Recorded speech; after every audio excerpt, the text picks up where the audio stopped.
She was here earlier. Welcome everybody to the South Miami City Commission, Tuesday, July 21st. We're going to go ahead and get started. Please silence your cell phones. Madam City Clerk, can you please call the roll? Yes, Vice Mayor Corey, Present. Commissioner Rodriguez, Here. Commissioner Bonige, Here. Commissioner Kaye. Here. You have a quorum. Thank you very much. And if everyone could join me for a moment of silence, followed by the Pledge of Allegiance by Commissioner Kaye.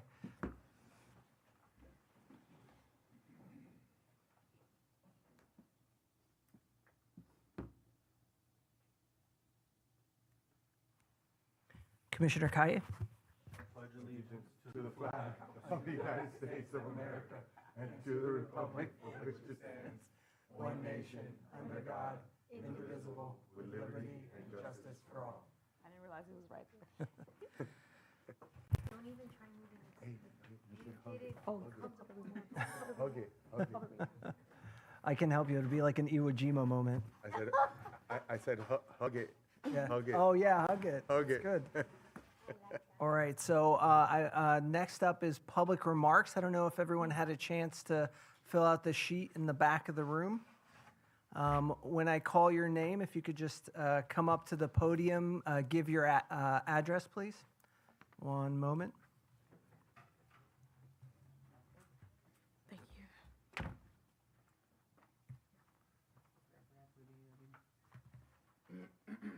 Thank you very much. First up is Reynold Martin. Welcome, Reynold. Good, thank you. Oh, you might have to turn the microphone on. Michael. No, wait, they'll do it for you, Ren. All right, yeah. The issues coming up on the agenda when you're talking about the Thelma Gibson Health Initiative, if I could reserve comments when that comes up. I think that's okay. Yeah, we'll call you back up when the Okay, initiative. thank you. I think it's just a presentation. Right, so they won't be able to. Okay, well, it is a presentation, so it's going to be on the. It's going to be coming up soon. So if you'd like to speak, you could speak now. Sure, no problem. Sorry about that. No, I'm Reynold Martin. I'm with the Health Facilities Authority appointed by you guys several years ago. And an issue came up where Baptist was able to provide the commission with the authority to help organizations like the Thelma Gibson Health Initiative, who has been responsible to members of our community and the Coconut Grove community for folks that don't have access to the kind of services that they provide.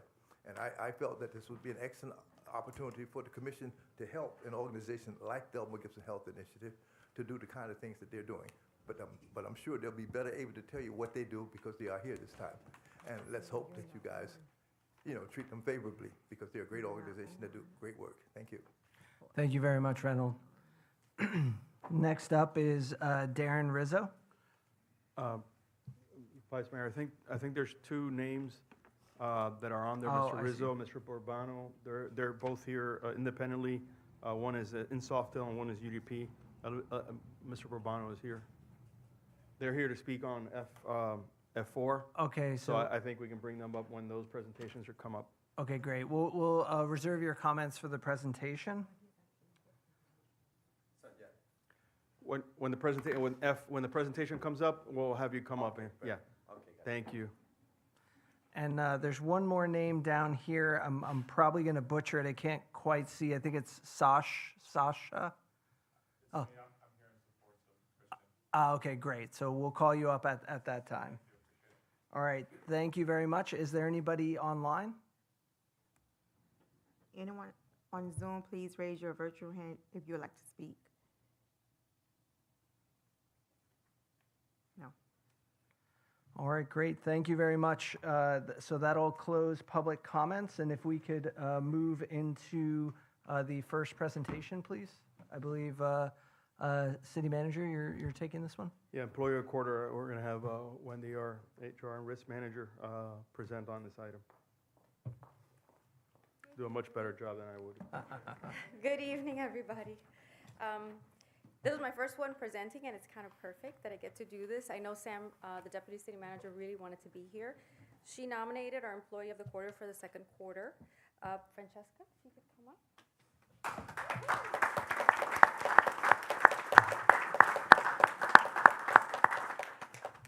I'm going to go ahead and read her comments. So many of you on the commission have worked on initiatives with her. She consistently demonstrates exceptional organizational skills, initiative, and follow-through while managing a diverse portfolio of projects.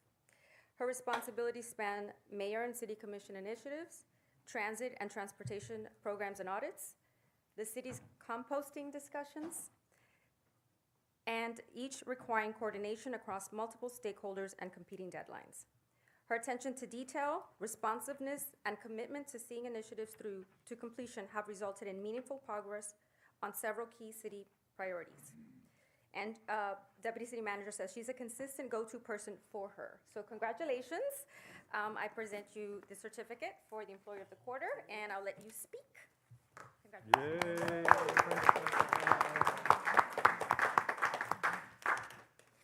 Everyone asked if I was going to speak, so I felt pressure to write something.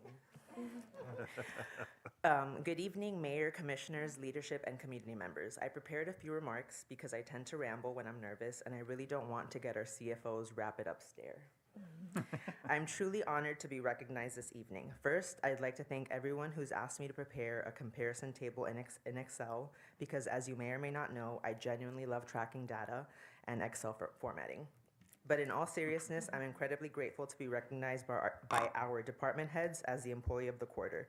A few years ago, after the pandemic changed many factors in all of our lives, I never imagined I'd find myself in a professional role where I not only love coming to work, but I also feel challenged, supported, and given ample opportunity for growth. I'm especially grateful to our Deputy City Manager and our City Manager for their guidance and encouragement. They've been incredibly supportive and have already taught me so much. I also consider myself very fortunate to work alongside our mayor and commissioners. Your passion for this community is contagious. Getting to help move your initiatives forward and to see the impact they have on our residents has been one of the most rewarding parts of this job. I'd like to dedicate this award to my grandmother, who passed away in December. She was a trailblazer in public service in her home country and dedicated her life to making her community and country a better place.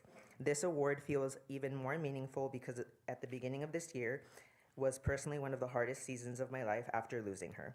I told myself Q2 was going to be my comeback season, like one of those underdog movies from sports that I feel like imitates real life. As I approach my 1-year anniversary with the city at the end of this month, receiving this recognition today is something I didn't even realize I needed.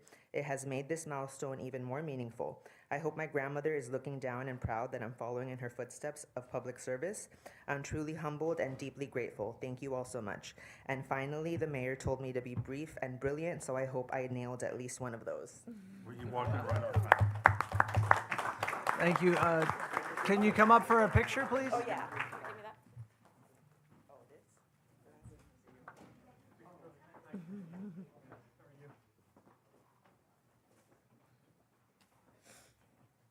Hold on, I want to be in this picture.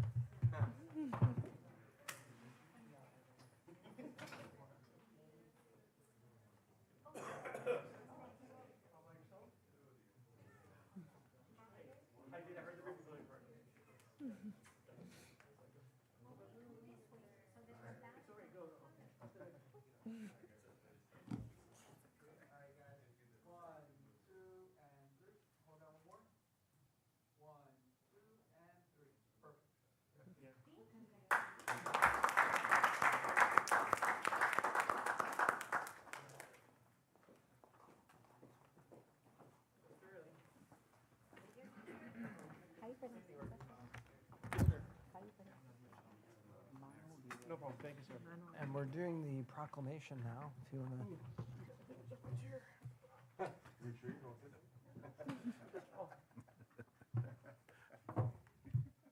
Good evening, everyone. I apologize for my tardiness. So we are on proclamation for Manuel Rivera. Perfect. So today we want to honor a relatively new restaurant here in South Miami, which certainly is one of my favorites, which is Manuel Rivera. Me too, Mayor. You too? Fantastic. So I'll briefly read the proclamation. We'll ask you guys to come up to be recognized. Whereas the City of South Miami proudly recognizes the outstanding achievements of local businesses whose commitment to excellence enhances our quality of life, cultural richness, and economic vitality. And whereas Manuelita, located in the heart of South Miami, has distinguished itself through its innovative interpretation of authentic Italian cuisine, exceptional hospitality, probably repeat the authentic and exceptional Italian cuisine, and unwavering dedication to culinary artistry. And whereas the Michelin Guide is internationally regarded as one of the world's most respected authorities on fine dining, and whereas Manuelita has earned the distinguished honor of being recognized as a Michelin-recommended restaurant, an achievement that reflects the talent, passion, and dedication of Chef Marco Giuliano and restaurant ownership and the entire team. And whereas the City of South Miami applauds Manuelita for serving as an ambassador of excellence whose accomplishments inspire our business community and bring pride and distinction to our city. Now, therefore, I, Javier Fernandez, Mayor, along with my colleagues, City Commission Vice Mayor Brian Corey, Commissioners Bonich, Steve Kaya, and Danny Rodriguez, do hereby proclaim today, July 21st, 2026, Manuelita Day. Congratulations. Yeah. Please take the podium.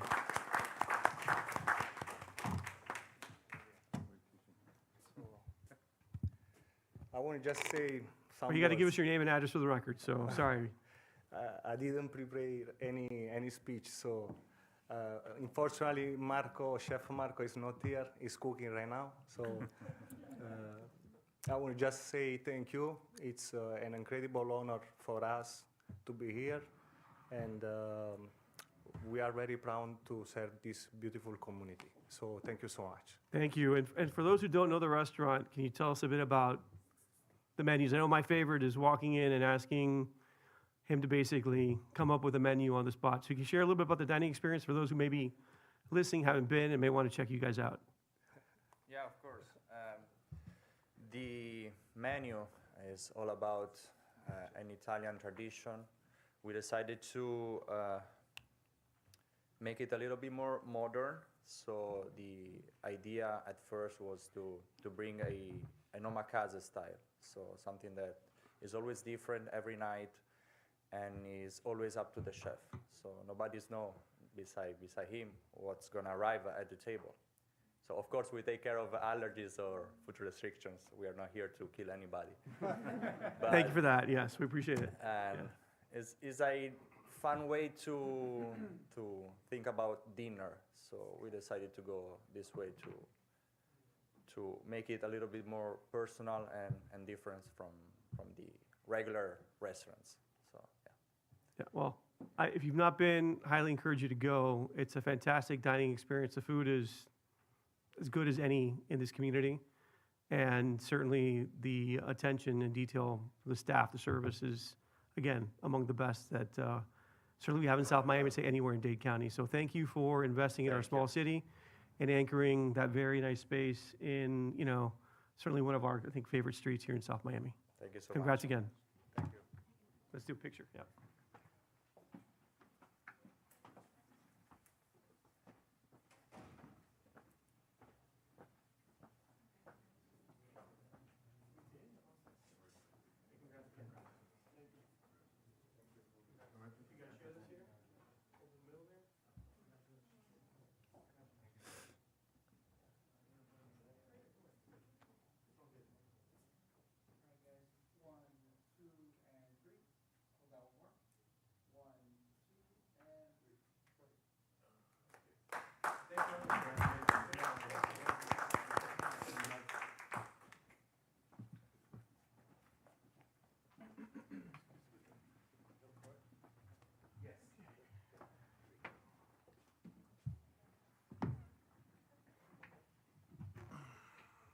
Okay, Commissioner Rodriguez, I think you had the next presentation, which is F3 for the Thelma Gibson Health Initiative.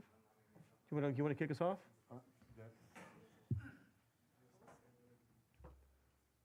Jordan, the floor is yours.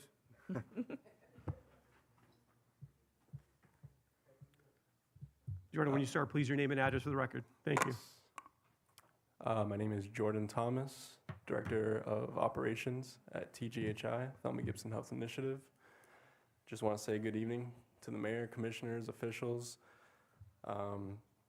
TGHI is a nonprofit health and human services organization in Coconut Grove, serving the greater Miami as well. And tonight, I'm here to share with you who we are, the work we've been doing right here in South Miami, and why your partnership through the Health Facility Fund matters to the seniors of this community. Our work begins with our matriarch, Thelma Vernell Anderson Gibson, RN, civil rights activist and registered nurse who dedicated more than 50 years. Thank you, I appreciate that. 50 years to advocating for the underserved residents in Coconut Grove and beyond. We lost her this past February. Her legacy is not a memory, it is the work that we do every day, and it is why we are standing here before you tonight.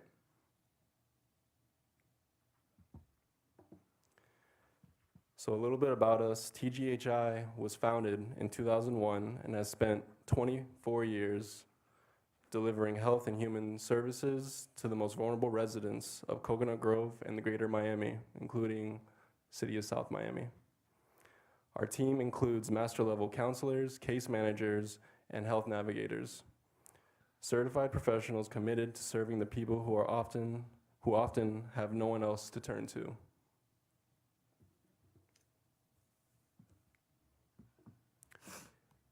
And before I go further, I want to speak directly to the Commission's history with TGHI. In 2001, Commissioner Bethel formally invited our organization to serve the seniors of South Miami and the CRA. We accepted that invitation, and we have never left. For 24 years, South Miami seniors have been our seniors. Over 100 elderly clients, ages 75 and older, are being served by TGHI at the South Miami Senior Center on Southwest 62nd Avenue right now. We are not a new organization asking to enter this community. South Miami invited us, and we have been a consistent, accountable presence ever since.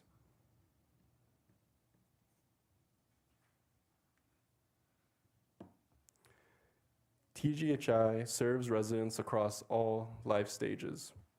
Tonight, our focus is on the elderly program, but I want this commission to see the breadth of what TGHI delivers across the community. From youth, workforce readiness, to senior health navigation, every program is built around the same principle: connecting people to resources they can thrive, so that they can thrive, excuse me.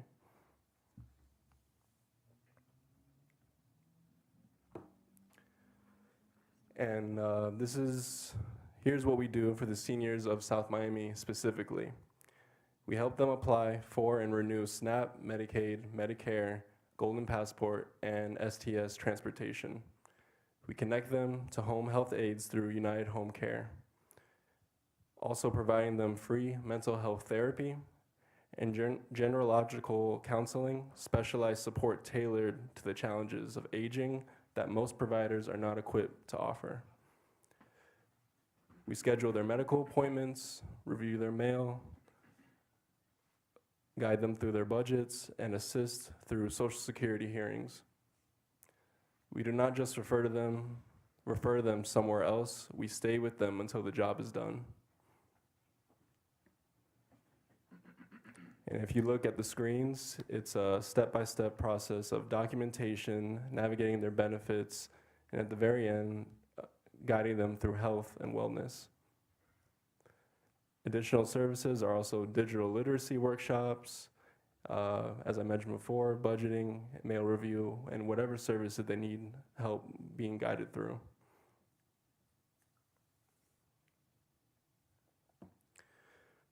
TGHI operates at 3 service locations, serving nearly 300 elderly clients in total.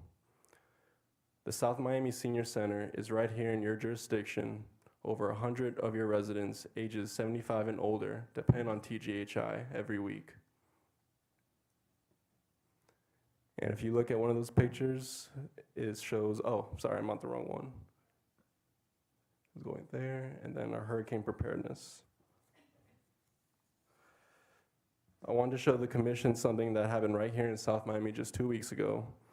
In partnership with FPL and the Florida Council of Aging and United Home Care, TGHI distributed over 300 hurricane preparedness meal kits to elderly residents at South Miami Senior Center. These are residents of South Miami, seniors ages 75 and older, many living alone without any family to help them prepare, and we made sure they were not forgotten when hurricane season arrived.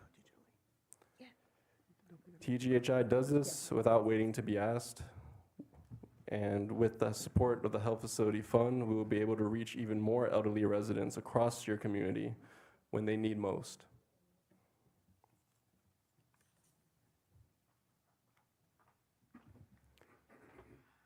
And this is going over where we serve. South Miami serving over 100 of the elderly clients. Stirrup Senior Center in Coconut Grove, over 100 as well. And Gibson Plaza Apartments in Coconut Grove also, serving 80 and additional elderly clients.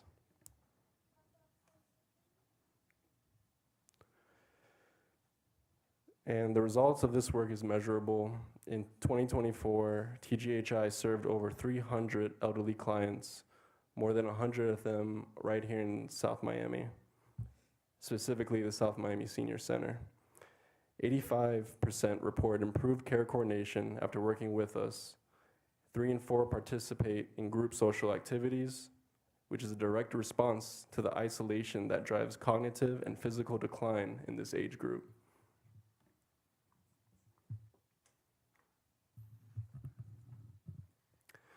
So tonight, I am respectfully requesting a contribution of $200,000 from the Health Facility Fund. These funds will be directed towards 4 areas: staffing the case managers and health navigators who deliver hands-on service at the South Miami Senior Center, expanding our mental health therapy and gendrological counseling capacity, identifying and enrolling isolated seniors in the CRA who are not yet connected to us, and sustaining the programming and outreach, including the hurricane preparedness that keeps our seniors safe and supported. And I'm happy to provide a full budget breakdown in writing if anyone would like to see.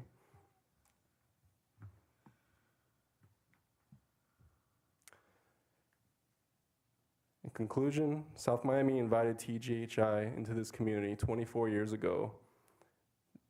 This contribution would honor that invitation and ensure the seniors of South Miami continue to receive the care and dignity they deserve.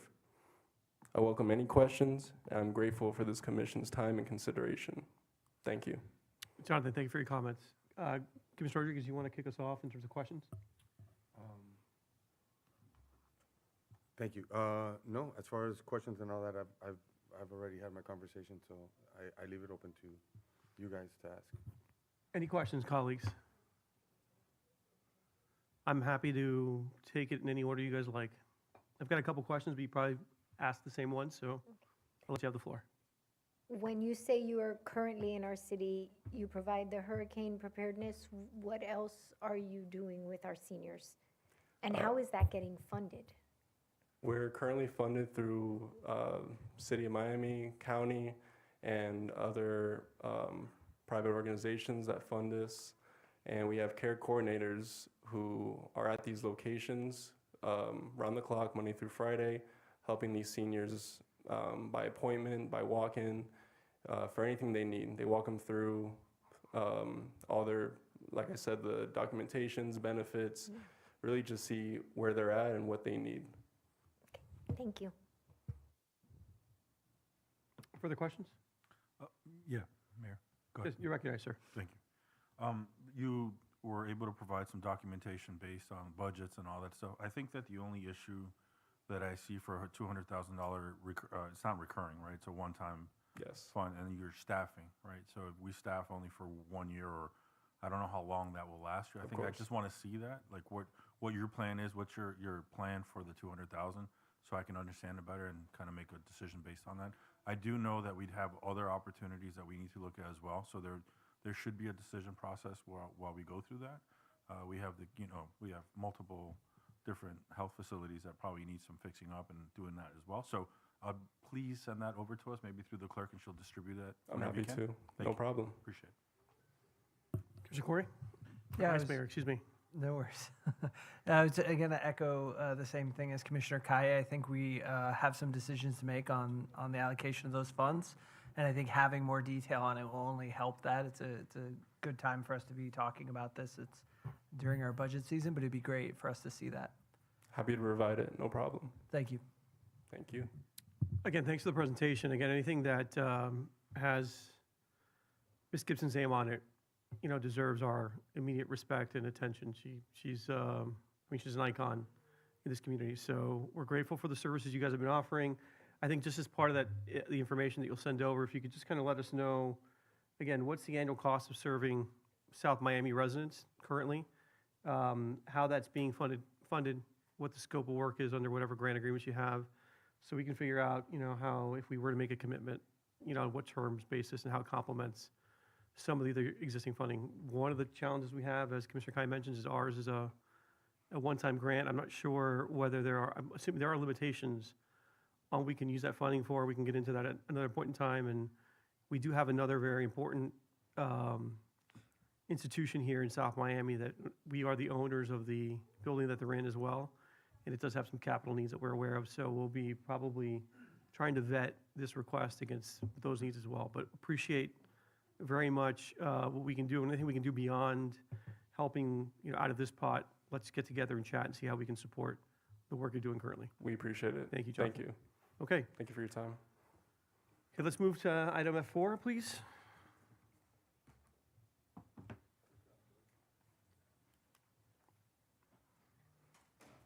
Okay, so colleagues, this is a quick update on discussions about opportunities for waste diversion or waste handling at our public works yard. You'll recall that we put out an RFP earlier this year. Fortunately, unfortunately, it came back with no responses. Before I've gotten these two proposers have sent me information which I wanted to share with all of you. But before we went on embarking on a very long analysis and possible negotiation of an agreement with either party, as we have in the past, I know we've gone down this road before and unfortunately ended up without any tangible results. So I want to make sure, number one, there was a willingness to engage in this conversation, as I've shared with both parties. Whatever we do cannot be contingent upon a commitment of the county's future waste stream, right? Since that was the issue that kind of bogged down our last negotiation with the prior proposer, and wanted to, have you hear from both parties that have submitted a desire to have a direct negotiation now that the solicitation is over, get a sense of their proposals, ask them questions, and then we can kind of close after brief presentations and questions, and maybe give staff some directions to whether or not we want to proceed with discussions or further vetting of both proposals, excuse me. So that's kind of the intention of tonight's discussion or presentation item. I was going to give, if you guys don't have an objection, both parties about 7 minutes to present their concepts, and then we can have a short Q&A with each proposal or proposer. And I was going to call up, just consistent with the order on the agenda, in Softel first. I think Christian Bourbano's here. Good evening. If you can come to the podium, introduce yourself and your team, we'd appreciate it. We'll hear from him, have some Q&A, and then we'll follow that up with UDP Logistics, which is the other interested party, and ask them some questions and then be closed with a brief conversation. Sound okay? Yep. Okay. Mr. Bourbano, the floor is yours. Hi, thank you. Can you hear me? Yes, sir. Okay, my name is Christian Bourbano. Good evening, Mr. Mayor, Vice Mayor, members of the Commission, City Clerk, City Manager, City Attorneys, and all the distinguished guests here. Normally, I would be presenting this initiative. Today, I will be reading my initiative just to be sure that I'm gonna stay within the time guidelines and be sure that I'm gonna be accurate with the numbers that I'm gonna show you guys today, okay? Thank you. So, thank you for giving us the opportunity to present our proposal today. We are here because we believe South Miami has an opportunity that very few cities have. The opportunity to transform one of its largest operating expenses into a long-term source of revenue without requiring to the city invest its own capital. As you know, every city must manage municipal solid waste. Traditionally, there have been three primary approaches: landfills, incineration, and waste-to-energy facilities.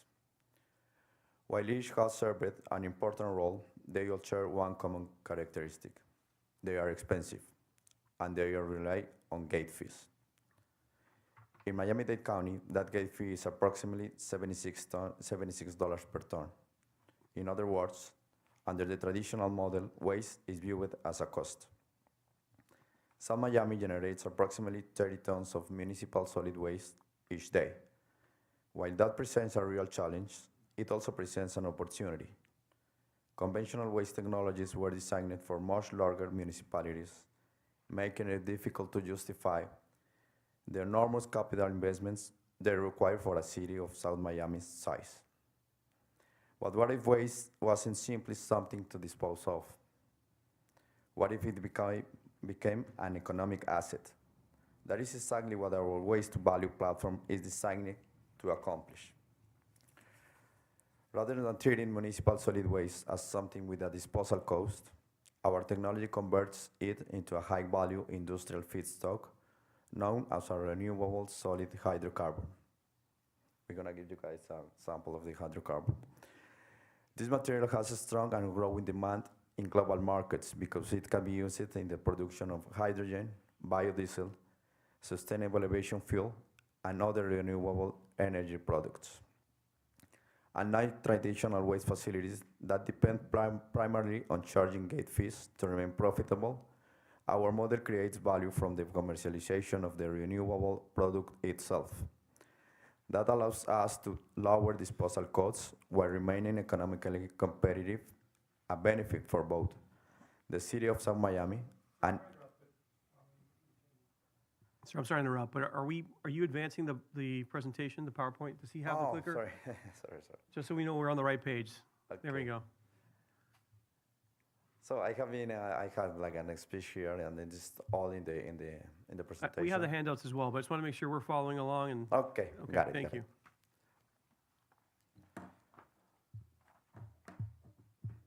So, unlike the traditional waste facilities that depend primarily on charging gate fees to remain profitable, our model creates value from the commercialization of the renewable product itself that allowed us to lower disposal costs while remaining economically competitive, a benefit for both the city of South Miami and every third-party customer we can serve.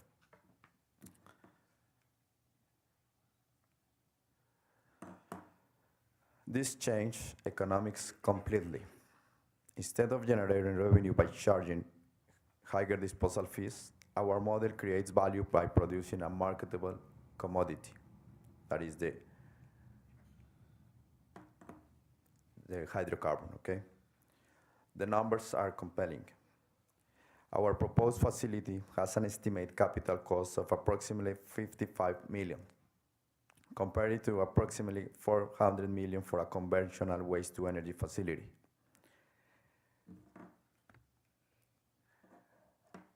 Once operational, the project has the potential to generate up to $25 million in annual revenue, because revenue is generated through the commercialization of renewable solid hydrocarbon and waste processing. We can offer gate fees approximately 50% lower than those currently available in Miami-Dade County. That reduced gate fee creates a significant competitive advantage. It makes the facility highly attractive not only for South Miami's waste, but also for neighboring municipalities, private haulers, and commercial waste generators throughout the region seeking a more economical disposal solution. The ability to attract third-party waste strengthens the economics of the project while providing substantial savings to our customers. For the city of South Miami, the benefits are straightforward.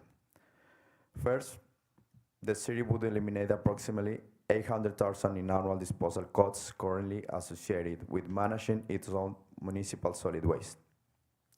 Second, under our proposed partnership, the city would receive 50% of all gate fee revenue generated from third-party waste delivered to the facility. Every municipality, private hauler, or commercial customer that chooses our lower cost facility creates a new revenue stream, shared directly with the city. Based on projected operating capacity, the city's share of gate fee revenue is estimated to generate between 1.6 million and 7.4 million annually, depending on whether the facility processes 300 or 1,200 tons of waste per day. Third, the city would also participate in the commercialization of the renewable solid hydrocarbon produced by the facility, generating an estimated between $150,000 to $700,000 in additional annual revenue, depending on production levels. Combined, these benefits are projected to provide the city of South Miami with an overall economic benefit ranging from approximately 2.5 million up to 9 million per year over a period of at least 20 years. Just to be clear, so I want to make sure I'm hearing this correctly. 1.6 million to 7.4, based on either 300 tons Yeah, a day to 1,200 tons a day. Yeah. That's the range. exactly, that's the range. Okay, and then on the RSH, 150 to 700,000. It's gonna be like 3% of the commercialization. Okay, of so the RSH, 3% of whatever your sales are of Yeah. the, okay, the final of the product. byproduct. And so you're saying that it's between collectively 2.5 million to $9 million a year, every year for the 20-year period. Yeah, for a Okay, 20 year. so roughly $180 million. Yeah. Okay, it's gonna be gross. Gross, Okay. exactly. Thank you. Sorry, continue. Okay, thank you.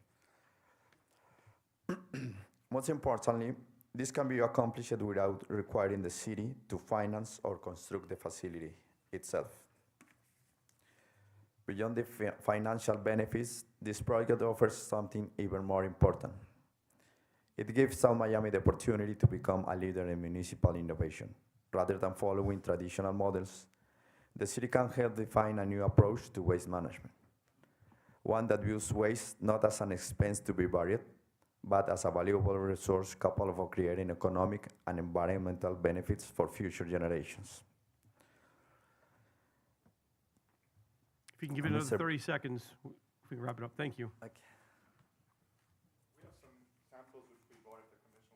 Sure, if you want to bring them forward. It's at the RSH you want to show us? Okay. Yeah. Thank Anything else you want to add for the record? No, it's okay. Okay. That's just the opportunity that we have with South Miami with this kind of technology. We appreciate To the be innovative. presentation. Colleagues, do you have any questions for Mr. Burbano that you want to ask? Mr. Gaye will go down from my right to left. Sir, you're recognized. Thank you. Thank you for the thank you for the presentation. There we go. I had a few questions. You said the capital upfront costs would be roughly, you said 35 to 50 million The capital of the capex, I for mean, the build out? Yeah, 55. this 55 million. 55 million. And how does that get capitalized? Like what's the source of funding to go ahead and do something like that for I mean- this particular project? I mean, we can finance the project or the total project with the sale of the final product because it's gonna be in the global market. It's used to the hydrogen or sustainable aviation fuel, so it has a high demand. The final So, product. but I guess, is the question, is it a debt or equity model, or how are you raising the capital to finance the facility Oh, initially? we have. I mean, I understand it gets paid back over time from the revenues from the operation, right? So you recover your costs and earn a profit on it, but what, Yeah, we have a is private that your funds. question, Commissioner? Yeah, sorry. We have very private funds to finance all the capex of the infrastructure, and after we are going to finance with the sale of the final product. I know, is that what you are talking Well, about? it's like what the mayor said. How are you capitalizing the $55 million to set up this facility? Exactly. One of the options is $55 million is yeah, a lot one of of the money, options and is especially with- for, it's not a construction normal type of financing. So it's a different financing model. Like, I'm just Yeah, trying to yeah. understand how you would build it up. Like, what is the way you're going to pay for it? because we are going to sell the final product. No, I think, so, if you can go to the microphone so we can hear you and it can be in the record, please. If you can come, you can speak. Okay. Please come forward. It's So Just we'll- before you start, your name and address for the record, Sorry, please. my name is Sasha Picte, resident here in South Miami at 4941 Southwest 75th Lane. Thank you. Pleasure to be here today, and thank you for giving me the podium today. Yeah, just to help Christian over here, it's the initial finance is supposed to be financed with third-party private equity type financing through typically a large industrial type player who's already in the energy industry and who would like to have the type of exposure for what you're thinking of the next generation energy production. Is this something you need to go pitch to have that opportunity? Like you need to have the piece of land to go pitch that opportunity? Typically, yes, but because Insoftel has the experience already, it's already committed per se. Yes. It's committed So, to, hold- yeah, hold- go ahead, sorry. sir, you're So recognized, yeah. now that we're talking about the experience, can you tell me a little bit more about the experience? Where is it that you guys facilitate? What facility? What facilities do you guys have? We have a consortium. We are supported by Technip Energies, that is our EPC company. They have facilities around the world. This is one of the. But doing this? Doing this, Specifically? We have two companies that support us. One of them is TRI, and it's in California. It's called Thermochem Recovery Inc., and they provide us the technology. And the other one is a company that is called Gilkins, that is located in Netherlands. They have clients like Heineken, Shell, Yokohama, ThyssenKrupp, and there is a lot of facilities with this technology around the world. Just what we are trying. Have you done a facility like that before? No, not me, because in Softel is like the developer of the business, but the company that are supporting us, they have all the experience and everything to do that kind of facilities. Okay. And what's your role with the company? I'm sorry, just to make sure I'm on the I'm the same page. CEO of Insoftel, and Insoftel is the developer of the opportunity. We are putting together the EPC, the technology provider, and we are having the financing options. The private equity or any option that we have to finance. I have a lot of questions. So what I'll do is I'll reserve my time, and maybe we can set up a time afterwards to go over this. I just want to understand it better. But Thank you. I think, Commissioner, just so it's helpful for staff. Sorry. Why don't you, at least, if we don't take answers right now, why don't we get our questions out into the record? So that, the manager and Mr. Munoz can then do some further diligence to address your concerns, because while we all want to have one-off meetings, I want them to also kind of work up an analysis for us. Okay. So we're comfortable, whatever option we choose, there's the right technological back, you have the right to license, the technology. Okay. You've got the partnerships in place to actually build the infrastructure. You've got the capital stack, preferably not a leasehold mortgage, right? To finance the improvements, right? All Okay. those kinds of questions, which I know you probably have. Let's just get them out there so that staff hears them, and they can begin to kind of work on a diligence list for us and bring back, some further analysis, and we can maybe decide what option we want to pursue, if any option at all. Okay? How many tons of garbage do we process a day in South Miami? Do you have a rough understanding? 30. The optimal? The No, optimal what do we amount? do right now, garbage-wise? 30 tons. All right, and then you think that we can process up to 800 to 1,200 tons a day, is what you were saying in your Tons per presentation? day. So you can expand to that level? Yeah, we need to get the other amount. So are you dependent on getting more municipalities to get that type of garbage? Yeah, that's the intention. Okay. The product that you're developing that comes the outcome, the actual The product. final product, okay. Can you walk me again through like how the sale of that? Who buys that? Like what is there a The margin? off-takers are going companies like maybe Shell or any company that produce electricity as well. Energy? Because energy, and it could be. There is in Japan is a company called Marubeni, that is like a commercializer, and they have a lot of electricity plants, and they use that to produce the electricity because. And they buy these pellets? Yeah, they buy those pellets because they are in Japan. It was forbidden the carbon, so they have to use any other alternative energy that not produce emissions or something like that. Okay. And that happened with this. And so, can you tell me like what the efficiency rate is? If we're doing 1,000 tons a day, how much of this are you producing? It's gonna be 300 tons per day, more or less. 300? It's gonna be the 30% more or less. 30% Yeah. efficiency? Okay. And what is, I mean, how do you sell this, by the ton? By ton, yeah. And what is the going rate for this per ton? And more or less $195 per ton. Per ton? Yeah. And that's the price of the direct competence that is called white pellets. But this kind of product has even better characteristics than the white pellets. So will they pay more for it? Yeah, it could be. So this is, I mean, this is very similar to Omala, where we do plastic pellets and we put them in and create plastic, and Just it's like very the white pellets are created from the wood. Right. And we have two very big differences. One of them is the calorific properties that it has the hydrocarbon are better, much better than the white pellets. And the other one is that the white pellets are hydrophilic. That means that they absorb the water and that damage the product. And these ones, the hydrocarbons that we produce are hydrophobic, so that repels the water. So we don't have any issue to damage or something like that when we are going to export it. I mean, in theory, it sounds like it's going to work. I think there's a lot of factors that we need to discuss. One is $55 million for an infrastructure cost. We need to understand how that's going to work. Whether you have partners, where is that money coming from? Who are your partners? Because we're not going to lease you the land if we don't understand where the money's coming from, right? Like that's one of the things that are very important in any development opportunity. Yeah, of course.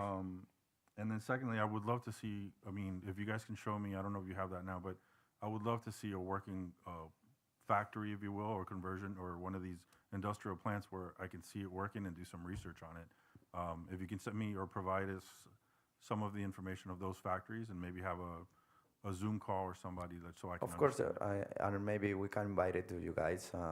Here in Durham, North Carolina, there is a facility that processes the waste. Where in North Carolina? Durham. In Durham. Oh, yeah, very close by. Right down the street. And Right down the they do the whole process. They go up to sustainable aviation fuel. They don't stop in the hydrocarbon. What's the name of the one in Durham? What's the name of the facility in Durham? It's from TRI. It's the TRI? Yeah, TRI, Thermocham Recovery. Okay.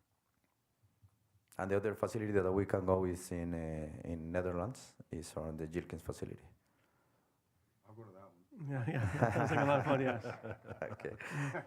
What was it called in the Netherlands? It's joined by Jilkins, I think you said. It's in Netherlands. I don't have the exact city. No, what's the name of the Gilkins. Jerkins? Gilkins. It's YILKINS. Okay, thank you so much. I'm good. Thanks. Okay. Commissioner Rodriguez, you're recognized. So, I just want to get this correct, and just to reiterate. So, InSoftel doesn't have any of its own functioning facilities like this one right now, but there are other ones that are existing that have the technology. So Yeah. it's basically what you would do is use that technology and create your own facility in InSoftel, which would be here. Yeah, well, as an integrator of the technology, but we have all the support of those companies to create the facilities. Okay. So I mean, we are not going to create it. It's going to be. And then InSoftel, the origin of the company. I mean, you started it, but I imagine you have some experience in this field of energy and. Yeah, we have our company. It's about the old technology, and we have research in this kind of industry for 3 years right now. So that's the reason why we decide to go to this kind of business, because we know what is the necessity of energy and electricity around the world because of the new technologies that we have, including data centers, AI, and so on. So to build a facility like this, what regulations are there? What do you have to go and get special permitting from the state, the county? The federal government? I mean, we have to have the permissions from the city or the county. I mean, and it's gonna be built by an expert company in that kind of constructions. But for example, the city of South Miami, let's say we all. We'd have to be right. It would be permitted under the county's environmental regulations in Chapter 24 of the county code. So, basically the germ section of the code. And in this case, it would be in unincorporated county, so it'd be subject to their zoning regulations. I think this is, if I remember the county use schedule for heavy industrial, it would be a permitted use, I think. But, they probably have to do some diligence to confirm all that. Okay. Yep. I just a couple more quick questions. So how big is this facility? It's Roughly. the size that we need is 4 acres, more or less. And you've been to our site already? I would imagine you have Yeah, to see that before. I have been there, and I think so. The site that was mentioned in the RFP, right? Mm-hmm, Yeah, that's correct. Yeah. I have been there, and I think so. It's enough to construct. Okay, because obviously you're going to need the space Yeah. to do that. No. So I'm just going to reiterate what my colleague said was, yeah, we definitely need to know about the financing. That's very, Okay. that's very important. I would imagine that everybody up here, the fear would be to have a facility, half built or fully built, and then all of a sudden funds go away, and then we're just stuck with this facility, So obviously before any decisions made, at least on my part, yeah, we definitely need to see how, not just construction, but also operational wise, how all that's gonna get funded. But I mean, it Okay. sounds like a very, very interesting and very cool idea. I mean, if you guys, to pull this off would be a little groundbreaking for this city and for yourself. Okay, So, perfect. Thank you. Thank you so much. Further questions? Yep. You, sir, you're recognized. Thank you. Thank you very much for the presentation. Very, very interesting, creative project. Thank you. I just had two questions, and maybe you can bring this with like the further analysis as well. It looks like from here that you would probably need to have 40 times the waste that we're providing Yeah. to make the project viable. I just wonder if you've done analysis of the area and the region and how many people, what percentage of the market you'd need to do to achieve that. It would be nice to know like how you envision that happening, where you can be competitive, because obviously if it goes too far away, people probably wouldn't want to tip their trash here. So I don't know if you have any of those numbers or if we could just get them later. So what we have tried to do is we know that if, for example, in just like an example, no, in Broward they have like 1,500 tons per day. That is overwhelming the infrastructure that they have over there, and they are paying more than $46 per ton to send to a landfill.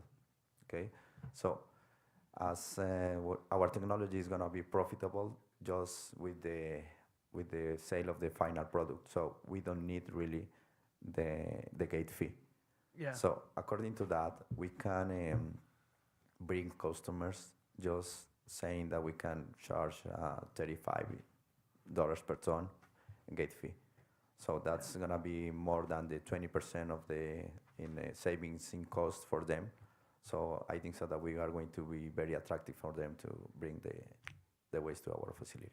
Yes, and obviously this is your business model, but it's all contingent on RSH being something people want to buy. So I'd love to see what that looks like. Obviously, we could do our own research on it, on the global market for that and demand and trends for that for the last 5-10 years or however long it is. So about the hydrocarbons? Yeah.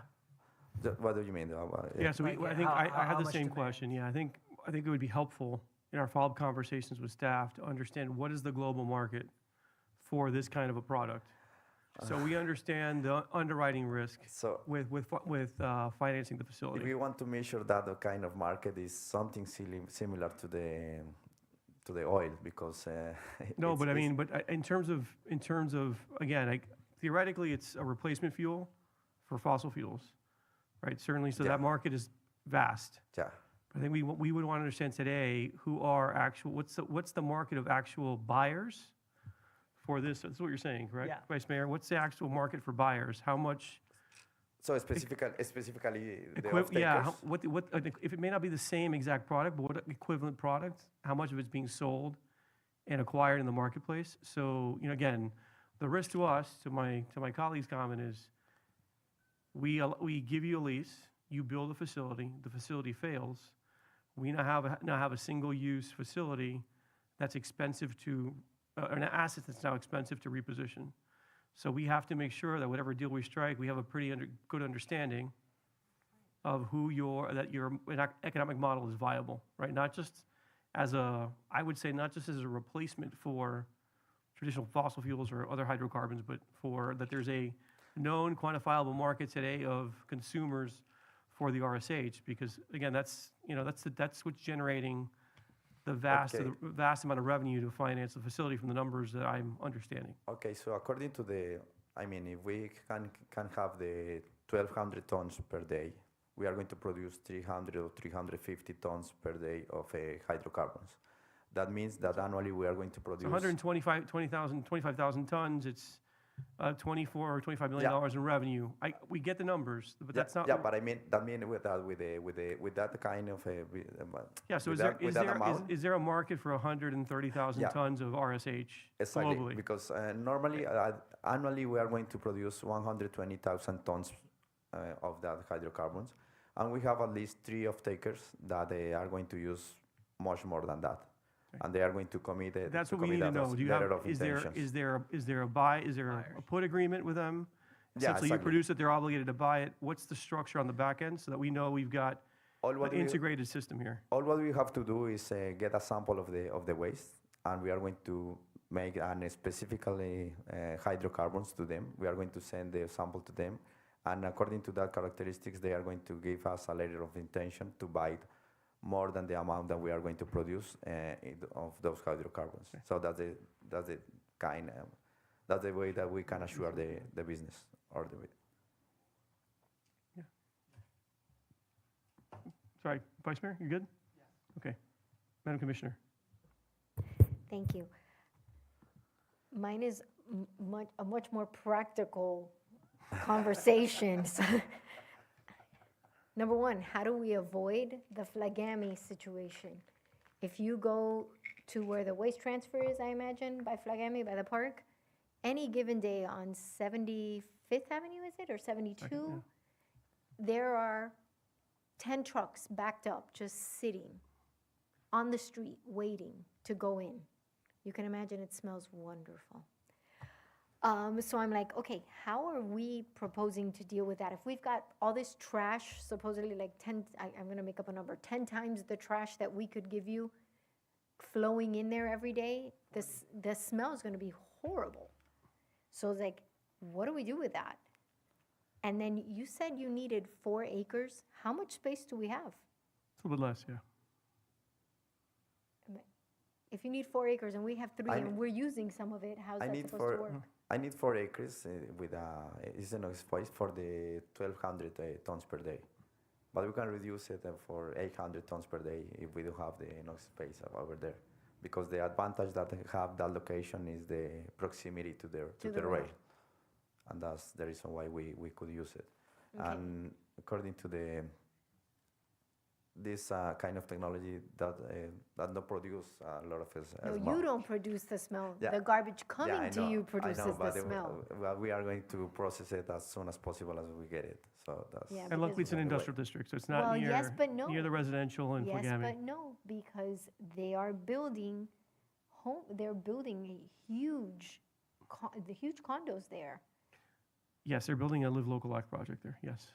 And it's huge. I don't know if any of you have driven by there. 750 units. I'm very familiar with it, which is why I want to do something on the site sooner rather than later, because I certainly don't want people complaining about a nuisance use when essentially the Live Local Act has allowed people to locate near nuisance by allowing residential to be built in a heavy industrial district, right? So, we can debate the wisdom of that provision of the bill at another time. Oh, bless you in advance.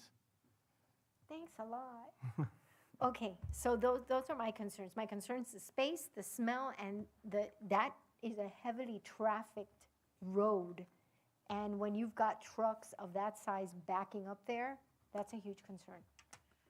Thank you. Okay. I'm going to get back to you with questions. I'm going to take my quick second. I apologize.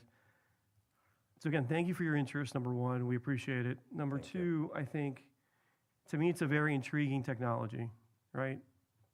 For us, you know, I think if I was wearing my entrepreneur hat, I'd say let's go all in, because I think it's just, it speaks to my values, right? I don't want to, I was talking with the other party, the idea of sending my waste somewhere else doesn't sit personally well with me. But that said, we sit here as a fiduciary for a city. So sometimes we've got to err on being more conservative.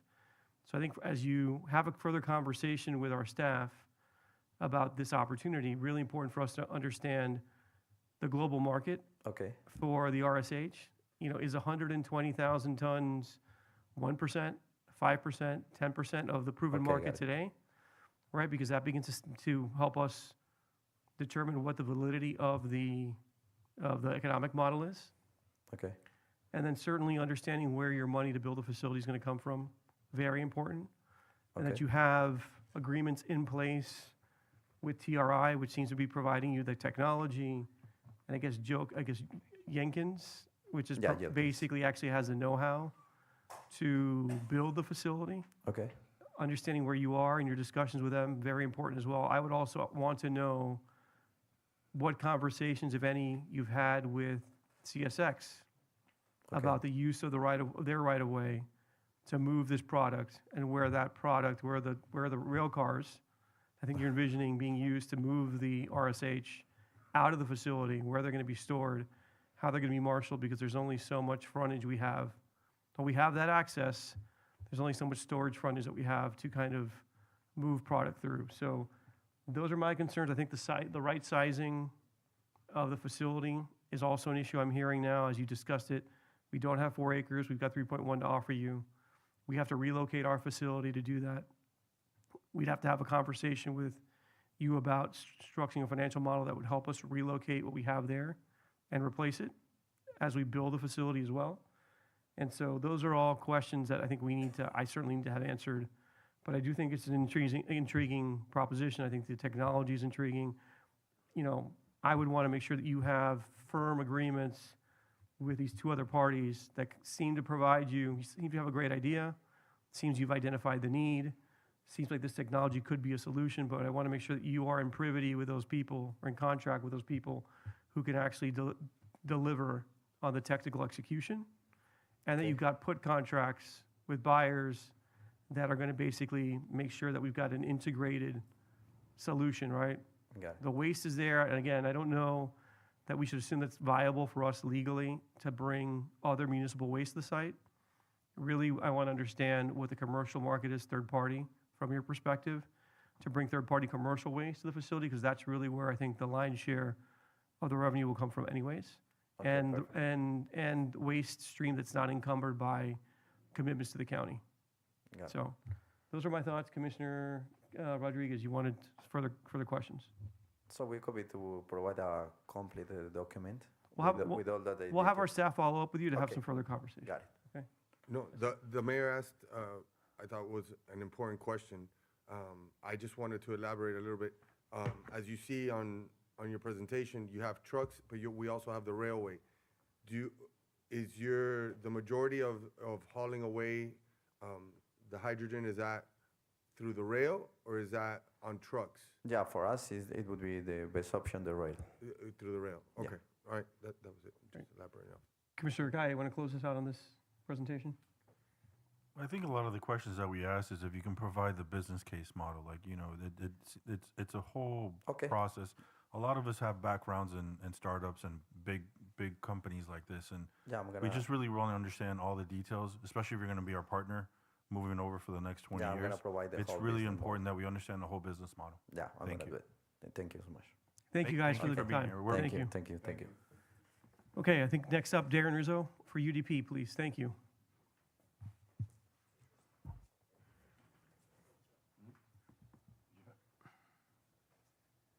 Hi, good evening. Darren Rizzo, 425 Eagle Rock Avenue, Roseland, New Jersey.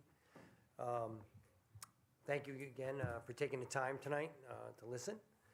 I'm CEO of Unified Disposal Partners, UDP. Let's see, not good with these things, but we'll give it a whirl. There we go.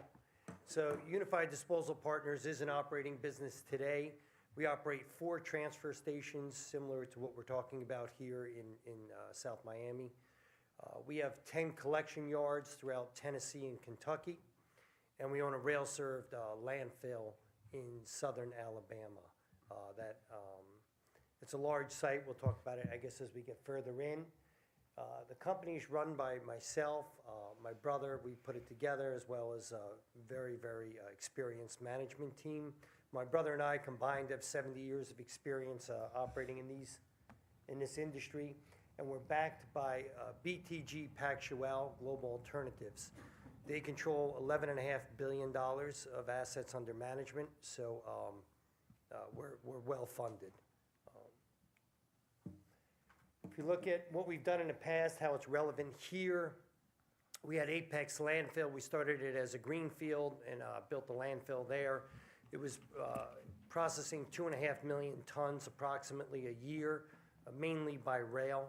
We were using Norfolk Southern and CSX. You guys have CSX down here, so we have a long-standing relationship with CSX.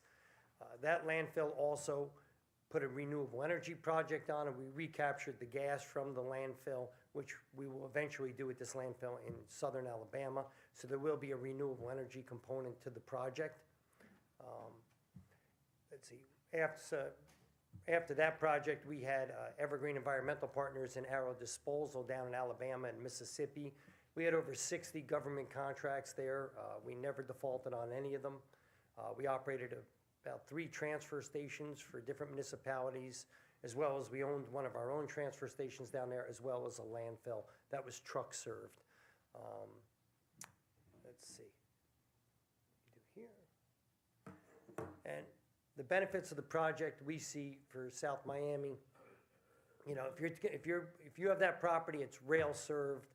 We could put that site on there besides the rent and a royalty, which we have proposed in our lease. That would equate to approximately $80 million over the life of the lease. That lease, we believe, would be bankable because it is with a company that has substantial assets throughout the region and an operating history. We create approximately 20 jobs locally. We would have an alternative outlet, a competitive outlet for local businesses to dump, where it doesn't always have to even be, like you said, municipalities or these big public companies. It could be the clean out guys. It could be the small haulers in the market, which would pass on, hopefully, savings to your local businesses throughout your area. We think having your own transfer station would support the Florida Growth Management Act, showing that you have resources to handle your own solid waste if necessary. We don't require any public capital from you or any debt financing. We may choose to put financing on, but at this, we do not require debt financing. We have full equity backing. Terry, before you move on from this slide, so your numbers assume 750 tons. Yeah, that would be at about 750 ton per day. Okay. But notice the royalty is the smaller component. The majority of that $80 million is coming from rent, okay, so a guaranteed rent payment. Monthly. Based on the size of our property, what would you say could be the maximum throughput tonnage on a facility located on our property? Yeah, I think we could do about 1,250 ton per day on that facility. That's the range. Okay. Yep, that's the range. Addressing one of the questions you brought up, that would all be moving out by rail, so at least we would eliminate one side of the truck traffic. You would still have the inbound trucks, but you wouldn't have the outbound trucks. So that would still reduce a large portion of that truck traffic that you see there. And as well as addressing odors, a lot of odors come from just the amount of time it takes you to move the waste. As long as we keep the floor clean, which is how we operate now, we don't have odor complaints at any of our sites or any issues with any of the local municipalities at any of our sites.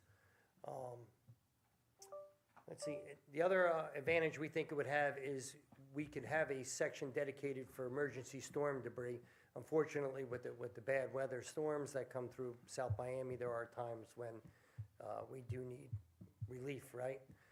So we think that we could put a little processing center over there and keep a grinder there, and if there is a storm cleanup, try to quickly process some of that waste and move it out for you. But at least you would have another dedicated outlet for storm relief.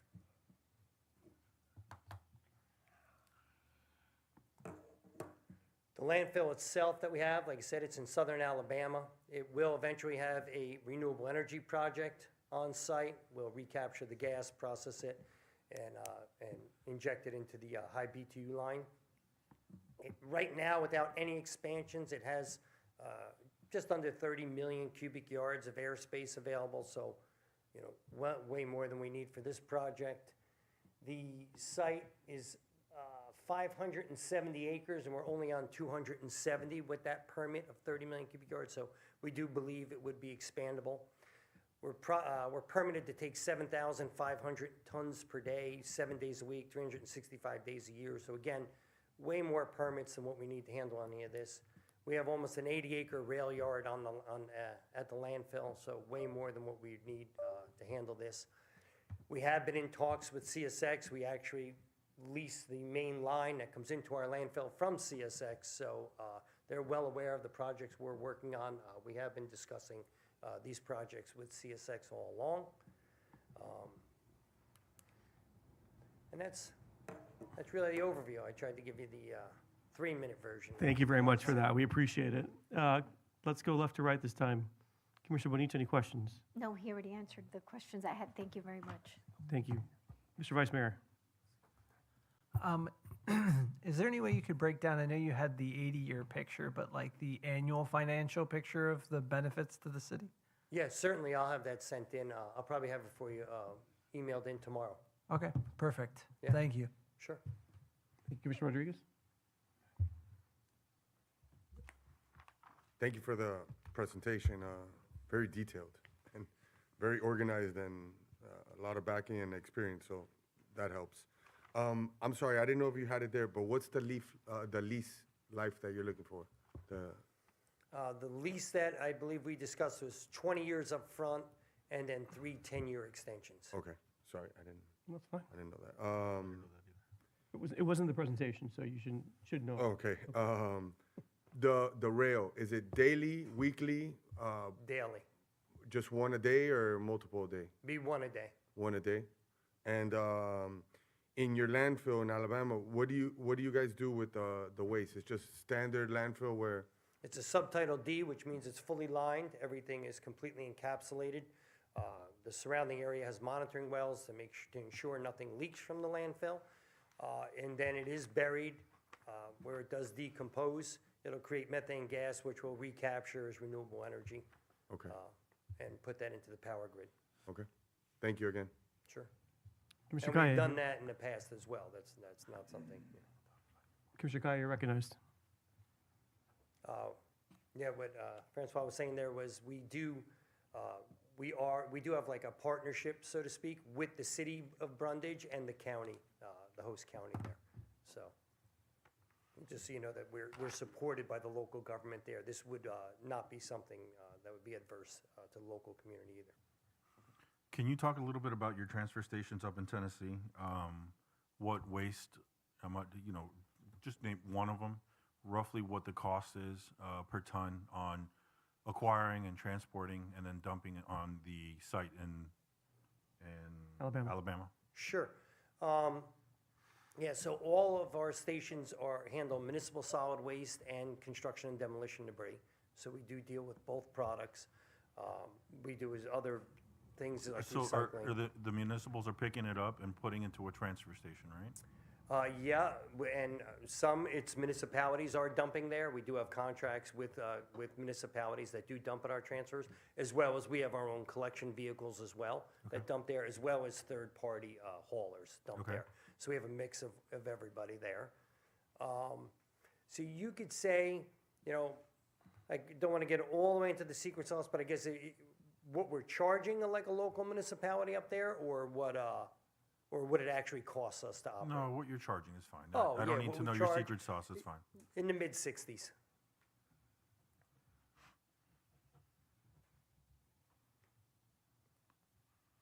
And this is all type of waste? Yes.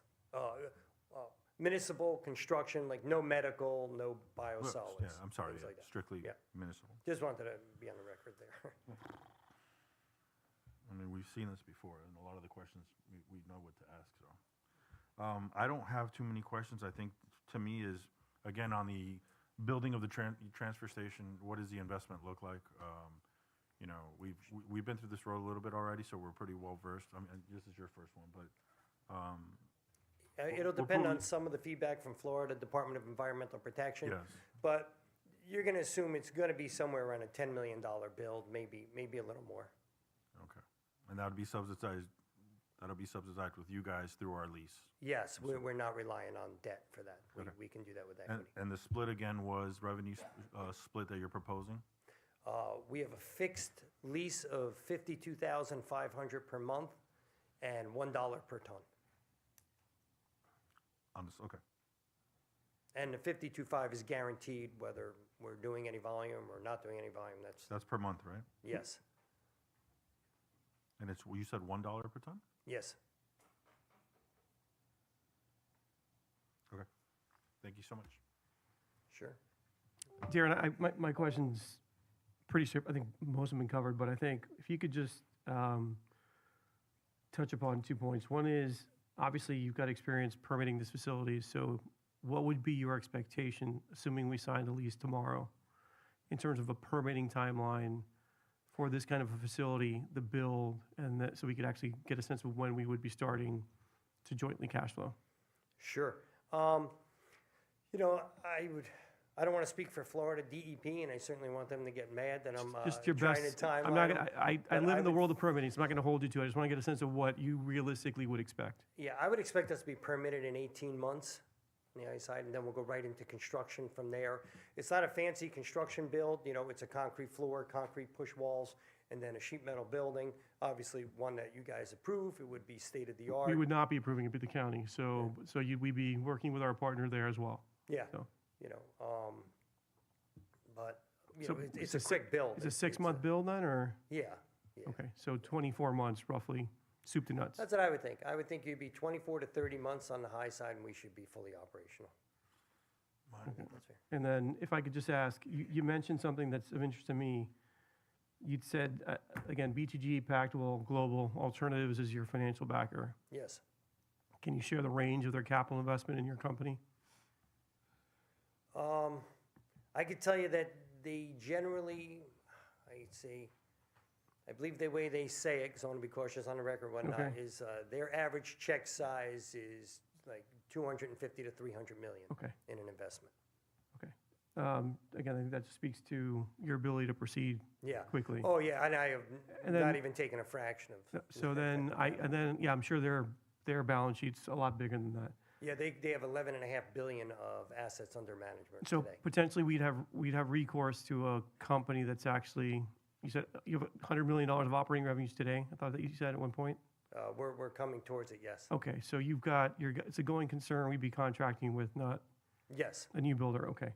And then, I guess you said the lease could be bankable, so can you tease that out for myself and the can't- benefit of the board? But I can't represent that it would be bankable. I could say that I believe it would be bankable. because of the sponsor, Yeah, and because there's an operating entity behind it, Okay, right? okay.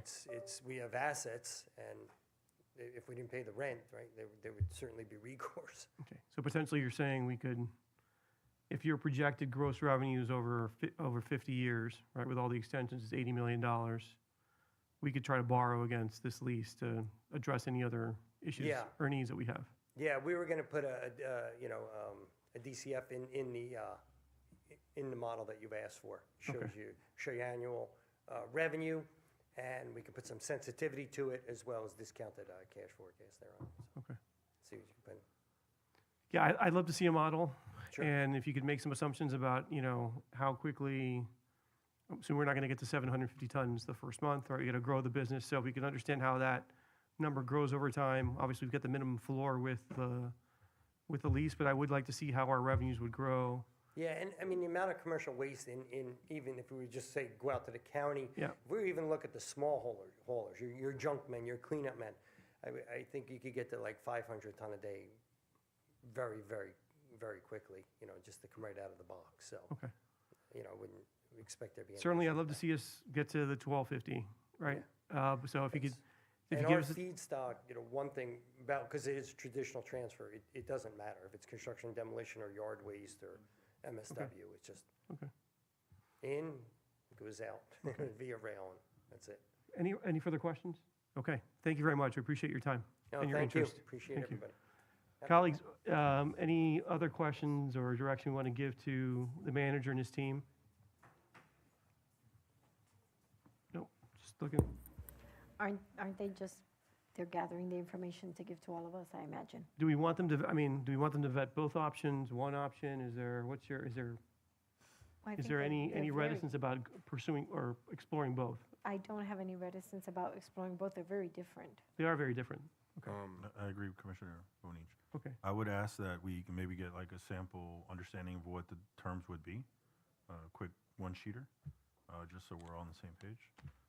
And then from, I think we have those now because I do believe. I didn't have that. They just came in today, Oh, so okay. that's why. So that, I believe that both UDP and now Insoftel have given us kind of an outline of what the basic economic terms of their deal are, but I think a lot of the questions that you asked have not Yeah. been as of yet vetted, so we certainly want staff to delve into those. Yeah, Mayor, I think it's really important that from Insofitel, right? Did I say it right? Insoftel, yep. Insofitel? Yep. That we really get a business like, give me really a deck, a business model, so I can fully understand it. I mean, I would really love to see that.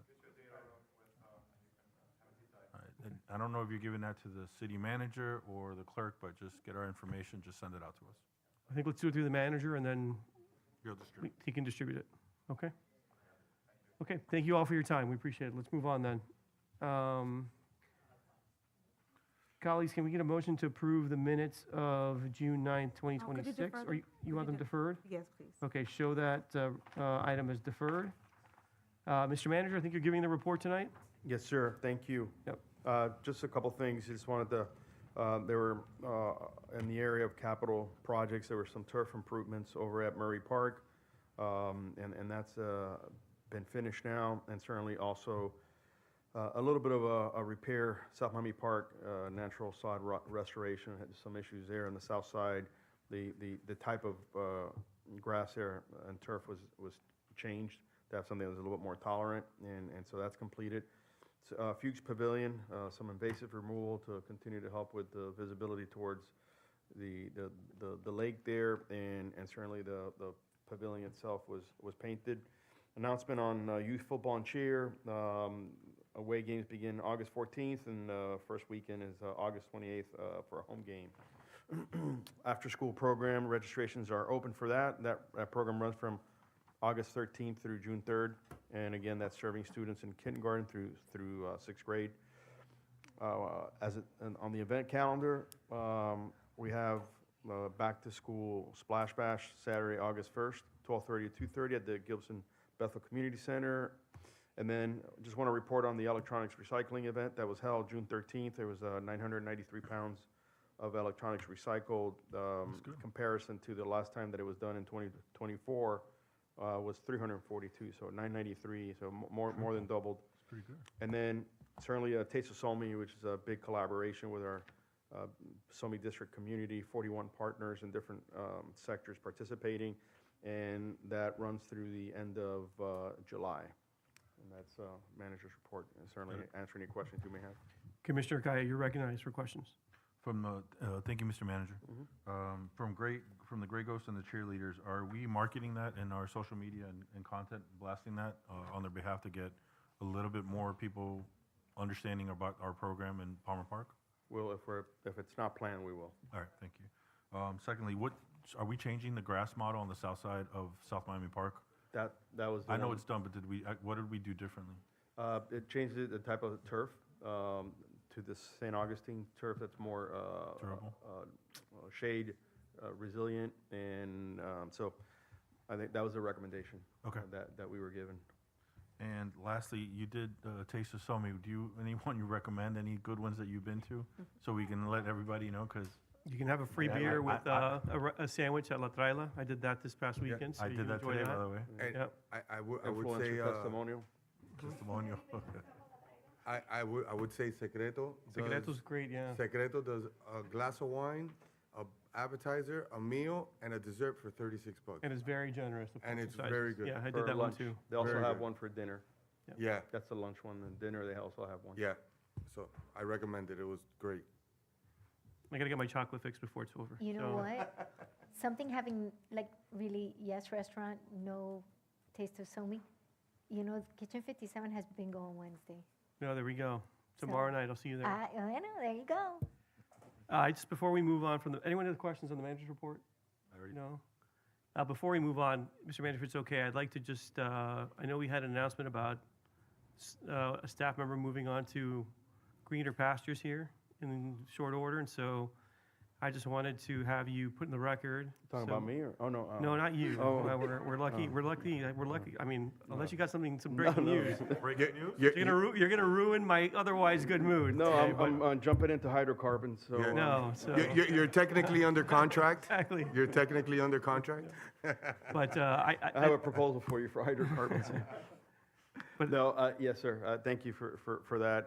Brandon, I know has taken a position in another, not as good of a workplace as the city of South Miami, but Not even certainly close, but it's okay. Another opportunity for him, so he's going to be moving on to somewhere else, and I think that's what you were making reference to. Yes, yeah. So thank you for reminding us, and we certainly thank Brandon for all his work, being the first person that filled that position when we created it, and certainly we've stood up the program in many ways. So thank you for him doing that.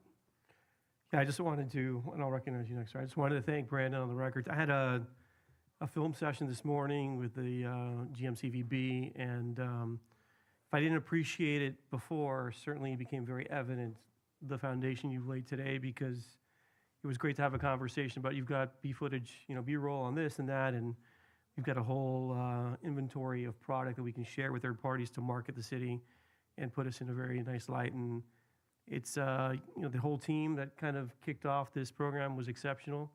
It's great to see you all move on to bigger and better opportunities. We're excited about that. My only request to Brandon, Mr. Manager, was that he has to refer to us an equally talented young person who can kind of step into those shoes and help carry the baton forward. So So if it's again, young, thank you for your I'm service, out. Brandon. It's been fun working with you. Yeah. If it has to be young, then I'm out. I can't apply. No, yeah, we're both too old. So, Commissioner Gaia, you're recognized.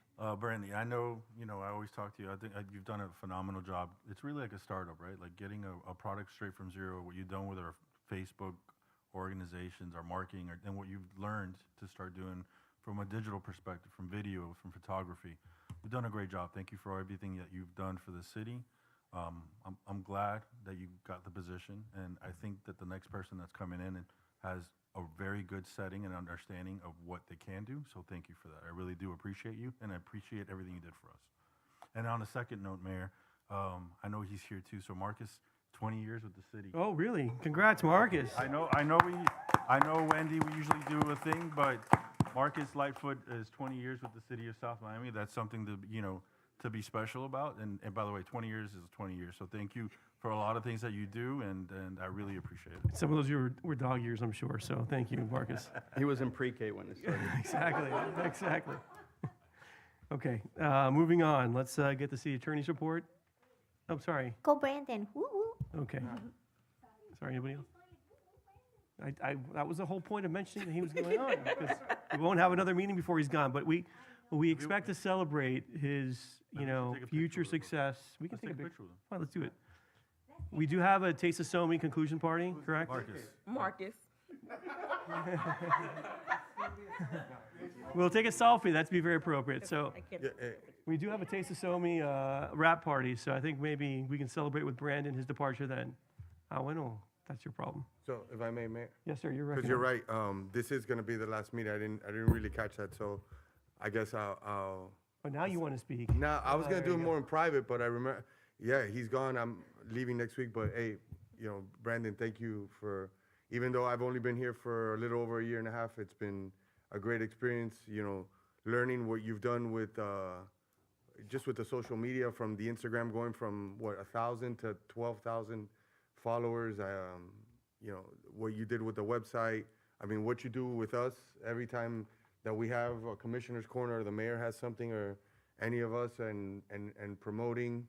Recently we did the one for the affordable housing, which was great. I think whoever follows you has some big shoes to fill. So congrats, man, and I wish you all the best.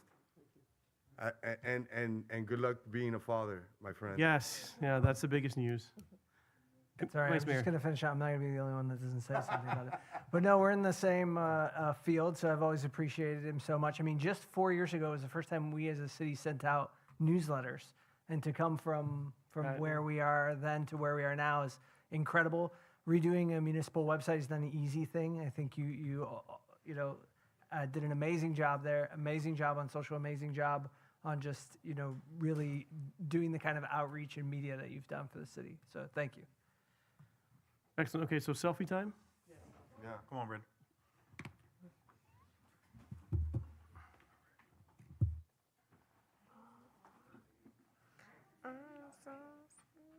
We're gonna take a selfie. No, take a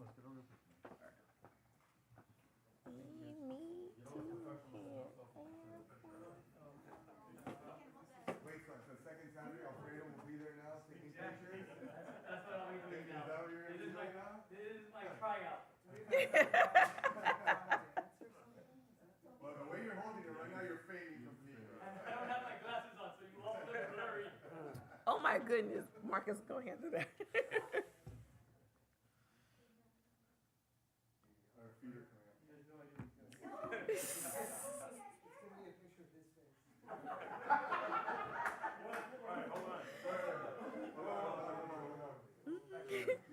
Lisa.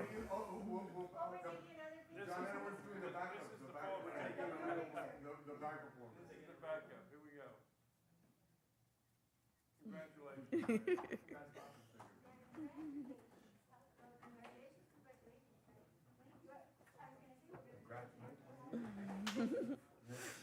think I met you, 11 years ago? 11 years ago. Yeah. Brandon, you better check the camera before the meeting's over, just to make sure we got a picture that's usable. Yeah. It looked like we were getting our knees and our feet only. He's like blurry. State that for the record, please. We're gonna consolidate Brandon's job into Alfredo, so we expand his portfolio. Okay, moving on to the city attorney's report. Madam City Attorney, good evening.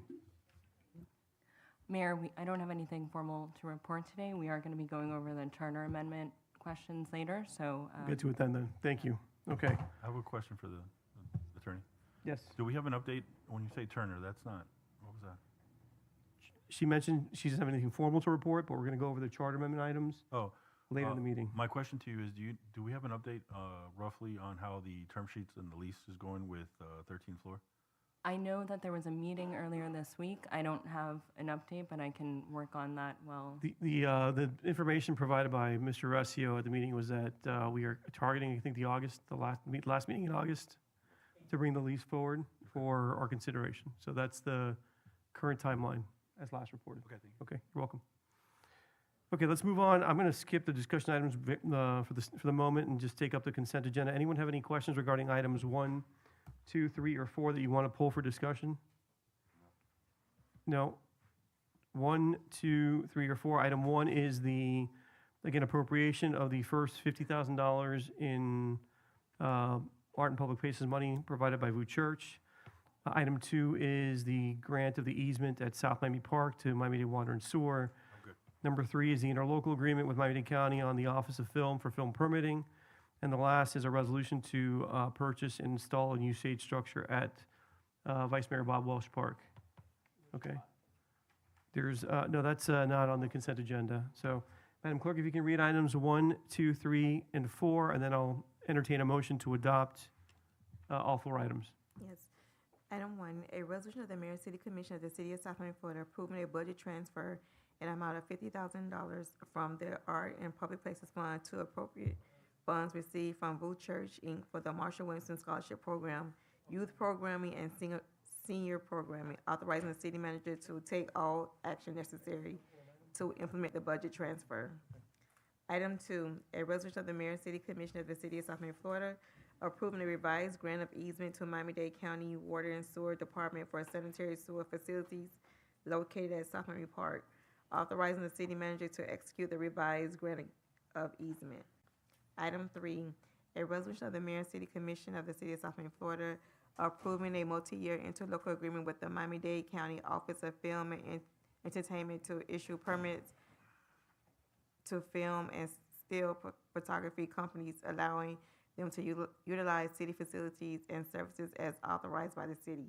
Item 4, a resolution of the Mayor and City Commission of the City of South Bend, Florida, approving the purchase of a new shade structure and related installation service for the playground at Vice Mayor Welsh Park in amount not to exceed $78,555, utilizing terms and conditions of the competitively bid Ellicott County Public Schools District IFB number 24-13, authorizing the city manager to negotiate and execute an agreement with the vendor relating to the same. Thank you, Madam Clerk. Is there a motion to adopt items 1, 2, 3, and 4? I'll move the motion. Is there a Second. second? We have a motion by Commissioner Rodriguez, a second by Vice Mayor Corey. Madam Clerk, please call the roll. Yes, Commissioner Kayan? Yes. Commissioner Rodriguez? Yes. Commissioner Bonish? Yep. Vice Mayor Corey? Yes. Mayor Fernandez? Yes. Consent passed 5-0. Thank you very much. Okay, I've been informed we have someone here on discussion item M1, so without objection, I'm going to call up that item, which is a pedestrian bridge design conceptual discussion that I asked be put on the agenda. Mr. Manager, do you want to kind of give us a lead-in, and then we can recognize Mr. Munoz, or how do you want to proceed? Yeah, Mayor, certainly. I think as a result of a conversation regarding some grant opportunities, the bridge opportunity came back up. That grant opportunity was to fund studies. And, you know, through a conversation with yourself, you had talked about, well, maybe it's something we should revisit and consider, and that the commission should, weigh in on the conversation. We have tried to put together some information, given its history. I will remind all of you that I think, so I got here January 23, one of the first orders of business was this commission, putting a stop on the bridge. I think for two reasons primarily, and if I can remember, one was there was really no money allocated towards, the construction of it, and two, I think there was a desire to try and look at great solutions and try and leverage that. And so what we put together in short order, and certainly Mr. Adrian Alonso from the firm that was involved then got bought out by a bigger firm, and yesterday we had a virtual meeting, and he was so gracious to come in case he can fill in some blanks. So what you have before you is some of the images of the design that had been done. This bridge, this pedestrian bridge, was 90% in construction drawings at the time. The landing spot basically was in front of Akashi, and that spot really took the real estate of the roadway, which then would prevent the ability to how you now are able to come out in front of Akashi and make a right-hand turn and then head north. And then you had the landing spot on the now underlined side, and that was even a consideration then, but obviously it wasn't built. So I'm just teeing up a little bit about what was done at the time. This was also supported by a previous analysis of locations, and we dug that up and we shared that report with you about 3 locations that have been looked at as possible landing spots for this pedestrian bridge. The commission at the time selected this particular location. And so Mr. Munoz has done some research. Certainly Mr. Alonso's here, and we'd be happy to kind of just share and answer some questions that you may have if it's something that you may want to consider. I will say, obviously, that we have the issue of the underline now that it's built and that landing spot. We have things that were done to support the bridge that we have to check and see if those can be repurposed and used again, or those analysis surveys and what other studies were done would have to be redone or not. So would there be a lot of things that they need to look into to see if what can be repurposed to further this concept. So happy to have in whatever manner you want to engage in the conversation, have Mr. Munoz and Mr. Alonso participate in that.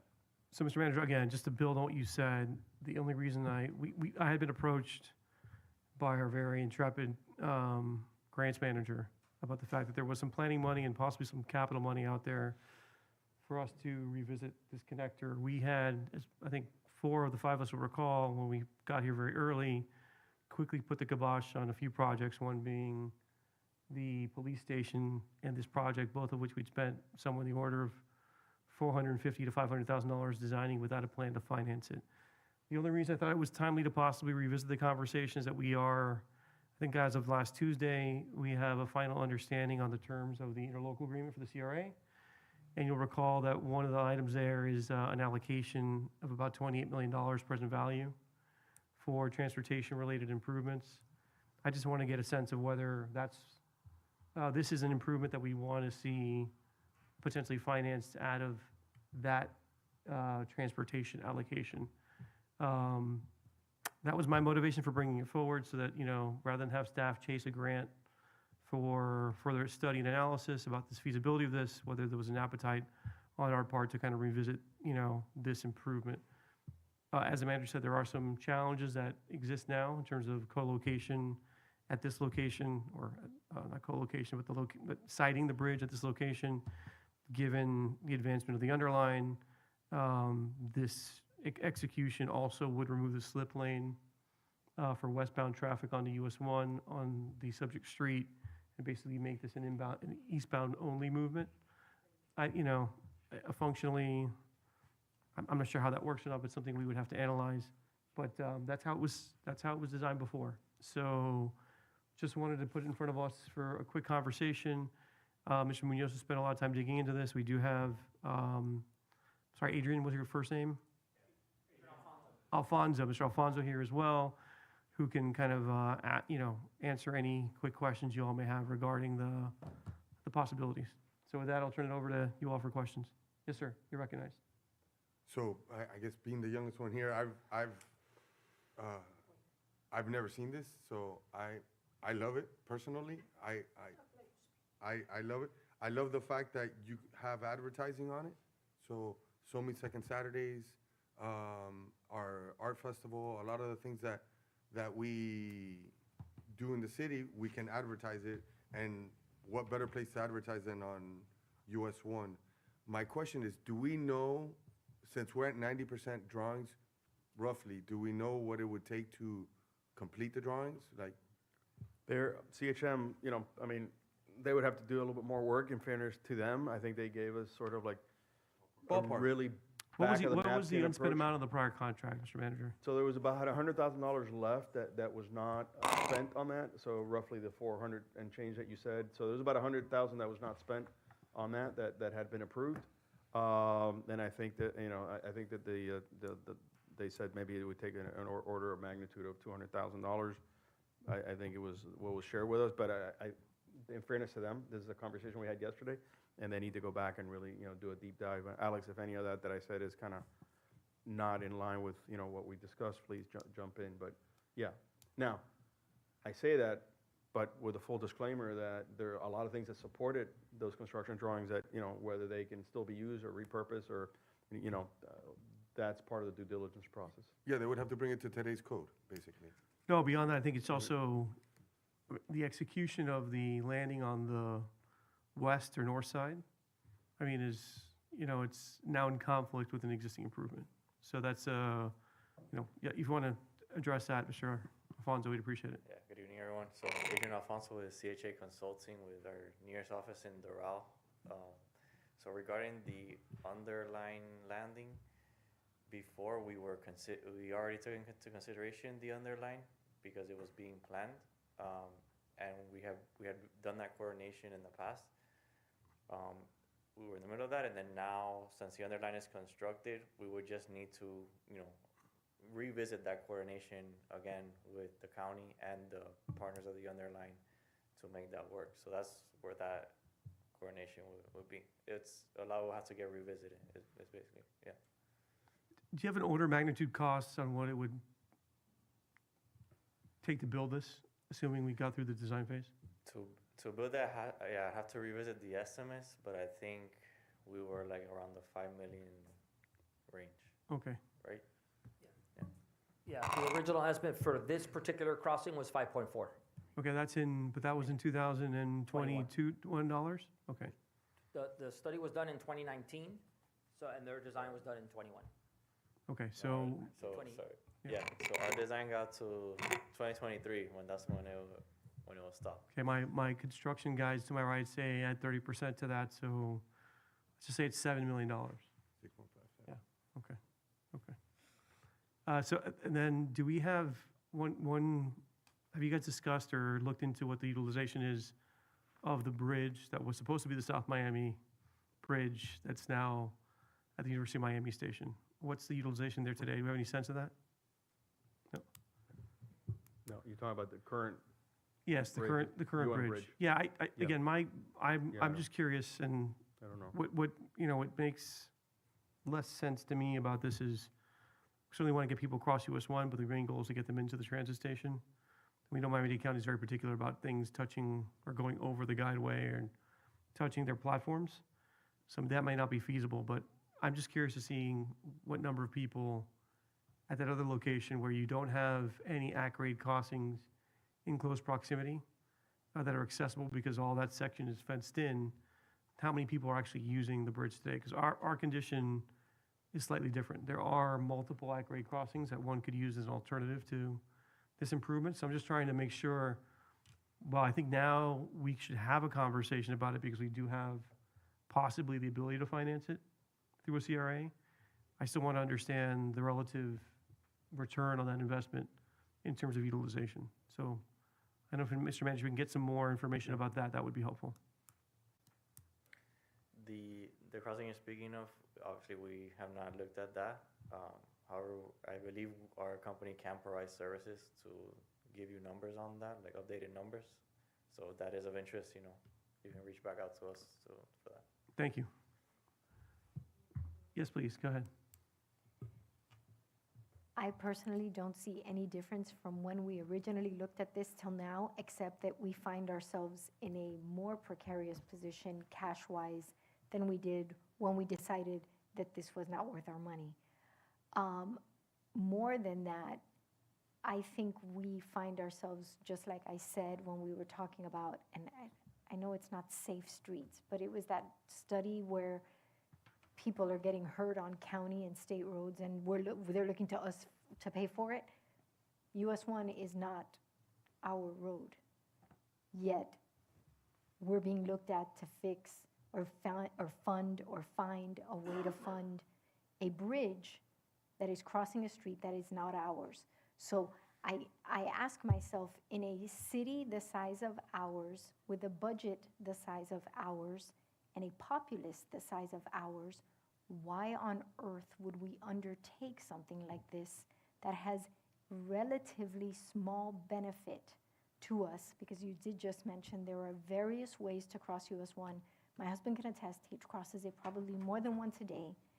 And Probably more than all of us. exactly, more than all of us probably combined. And he doesn't ever have a problem. And again, to fork out even $200,000 to figure out, hey, what's the bridge going to cost us today, I think is highly irresponsible considering everything that we are possibly facing and the changes we want to make to our own city as a whole. Why on earth would I even spend $2 trying to figure out a bridge for someone else? Doesn't make any sense for me. Understood. Sir, any thoughts? Yeah, so obviously I was part of the commission even while some of these studies were being approved, and then eventually when we decided not to do it. I think now I've kind of come to the conclusion that I think a lot of the positives of this can be accomplished for less money in different ways. You know, if we're looking for much nicer signage or to potentially pacify US 1 if we can, not that the road belongs to us, but different ways of doing that, that might be better money spent and less of a risk on our part to be able to do it. Beautify it, pacify it, come up with signage that can help us, things like that. I think it can be done in other ways. Okay, further thoughts? Mr. Kai? I think that there's three major crossings: Sunset, 57th Avenue, and then 70th Street. So I see more and more usage model of people crossing the street. I don't know if the idea is that we want people to cross from one side to the other. I think people are going to cross, especially all the residents that we have coming in on the other side, on the west side of US 1. they're not gonna wanna go up and across when we have 3 easy intersections that are working. I think they would rather wait the 20 seconds, let the light turn and cross over, and then go all the way upstairs, go all the way across, and then come back down. Where I think I agree with you, Commissioner Bonich, is that this would be something very useful if it was a direct connection from the metro station to a major structure like Sunset Place. But that doesn't really involve us, right? So that, CRA with the county and figure out how they can go get that done, that's an opportunity that we can help with. But I mean, look, it looks great, right? It looks good in this picture. It depends. I'm very skeptical about the usage model. I don't think that necessarily the usage model on the Fridays Bridge is going to do, it's the old Fridays. Yeah.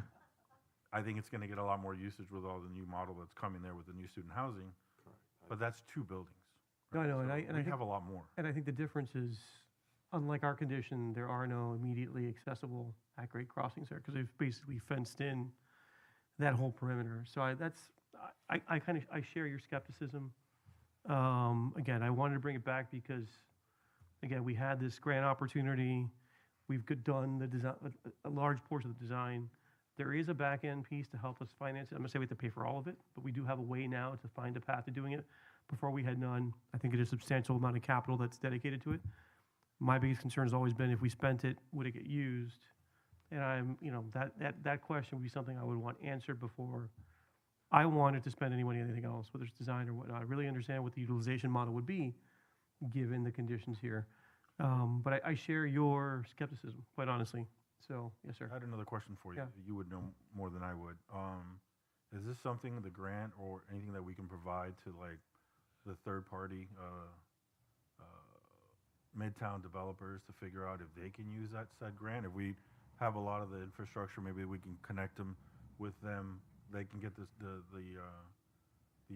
I think one of the figure out if that's something that they want to go work on. One of the alternatives had the connection landing I at think it'll the benefit Tire, them a the lot. Tire Kingdom site, right? Yeah. If you're looking at what they're doing, an at-grade crossing that was an enhanced, something pretty, whatever, that you were actually alluding to, I think would be, Better. if they were considering anything, that would be better for them, because if not, you're taking, the bridges, if there is a bridge, the bridge draws your eye.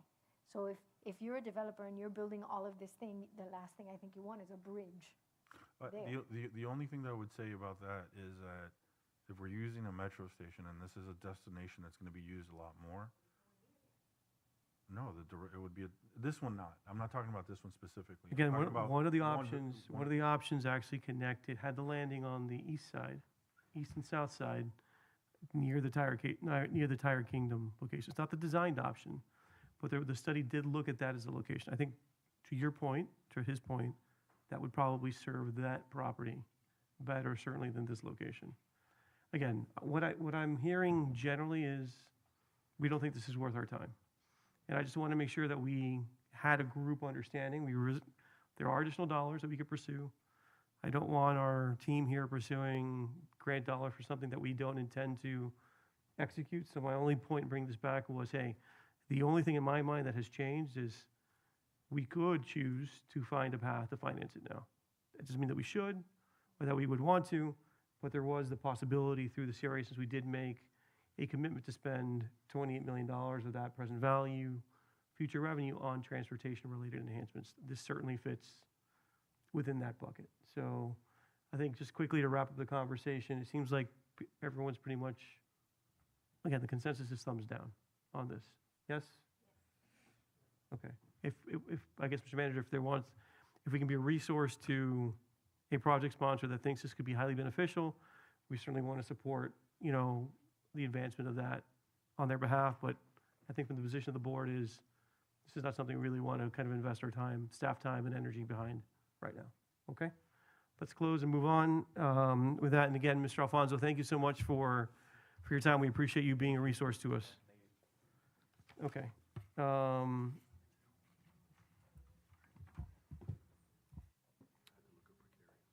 Commissioner Bonich, you want to just take item M2 while we're here? Yep, it's actually super simple. Yep. When we were looking at all of the possible charter amendments a while back, we picked, the ones that we thought were the best, and those are being put on the ballot. The rest, we have a list somewhere in the universe of, hey, things to consider for the future. I had forgotten all about this because my planning board person was there forever, but now she's stepped back. And I wanted to see if there's any interest from any of you to put onto that list of charter amendments for a future date of the possibility of having landowners, commercial landowners, be part of the planning board. They have significant stake in this city and are financial investees, just like all of the residents, most times more than most of our residents, and they have no voice on our planning board. And I don't think that that's the right way to do it. A lot of the stuff that gets discussed at the planning board also affects them. So I think that maybe we should consider, as a future charter change, making it either a resident or a landowner. We don't have to decide. They all are residents already. Well, You mean commercial owned? Yeah, I think she's asking us to consider a modification to the charter in the future that would allow for a non-elector to, because you have to be a voter, I think a resident You have to elector. be a resident, yeah. Elector to serve on the board. Look, I think it's a conversation we can have. I think the only thing I would say right now is, I don't know that I want to spend the time having a big discussion about it, just because we really can't act on it right now. It's my understanding from the city attorney that to kind of move the question forward, we'd have to have language. No, and it's not something that front we of us want to do. today. I'm not saying But to do it now. I think we should put it in the parking lot when we, in a year or two, when we, probably a year out from the next general election, which would be, in 2028. I think it's something that we could certainly consider and have a longer conversation about. So, Somebody that is not me needs to remember this. okay. I will never remember this after we have this conversation a year from now. It literally popped into my head because I had to replace my planning board member. I think it's a conversation for someone, parking lot item for January of 2028. Can I leave some parting ways real quick, Mayor? I'm sorry. Sure. I would just say maybe instead of doing that, we just remove it from the charter. Let it just be legislative, part of the code. Just get rid of it and just put it in the code. Again, all things I would say we can discuss. Which in is the a next smart, cycle. wait, legally, which is a smarter option? I mean, both are options that were discussed at the Charter Review Committee meeting. Oh, really? I didn't even. Yeah, they did. Well, that was actually the proposal, to have at least one commercial property owner. Oh, yeah, and I thought I was being super smart. Watch out, everybody. Maybe it was Manny the one that. No, I doubt heard it, it because from when you I and- said it to him, he was like, He "Oh." heard it from you and said it there. No, I wish I had that power. But yes, this is the only board that is embedded in our charter, so that Mhm. was one of the discussions about possibly removing it. Okay, removing it from the charter, not adding commercial people. Correct. Got you. Okay, so maybe the discussion then to be had is removing it from our charter. That's actually a good idea, and having it managed by code so that it can be easier to manipulate. Okay, So I mean, should we give direction to the clerk do we want to bring back, have her put I don't know what the right term is, but Earmark. Yeah, earmark or a note on the calendar January for January, have a discussion on January 2028 of the 2027? 2028. Because again, we couldn't put it on the ballot. Okay. We couldn't put it on the ballot until, we wouldn't want to put it onto the ballot Until until, 28, because otherwise we're paying for the election, exactly. right? So I think they just, let's start the conversation in January of 28 and ahead of either the August or the November general. You can then remind us of that timeframe, what the timeframe we have to act within is. Yes. Okay, We can have a conversation of those 3 or 4 months and decide what we want to revisit and put on okay. based on the Last unaddressed, list. the list of charter review committee recommendations that we did not Okay. move on So to then the, this is just one onto the ballot. additional one Correct. of that. Yep. That is exactly the goal. Thank Okay. you. Thank you. Okay. Mr. Mayor? Yes, sir. My apologies. Would it be possible to jump out of order and take number 7 since we have our federal lobbyist? Sure, let's go online? right ahead.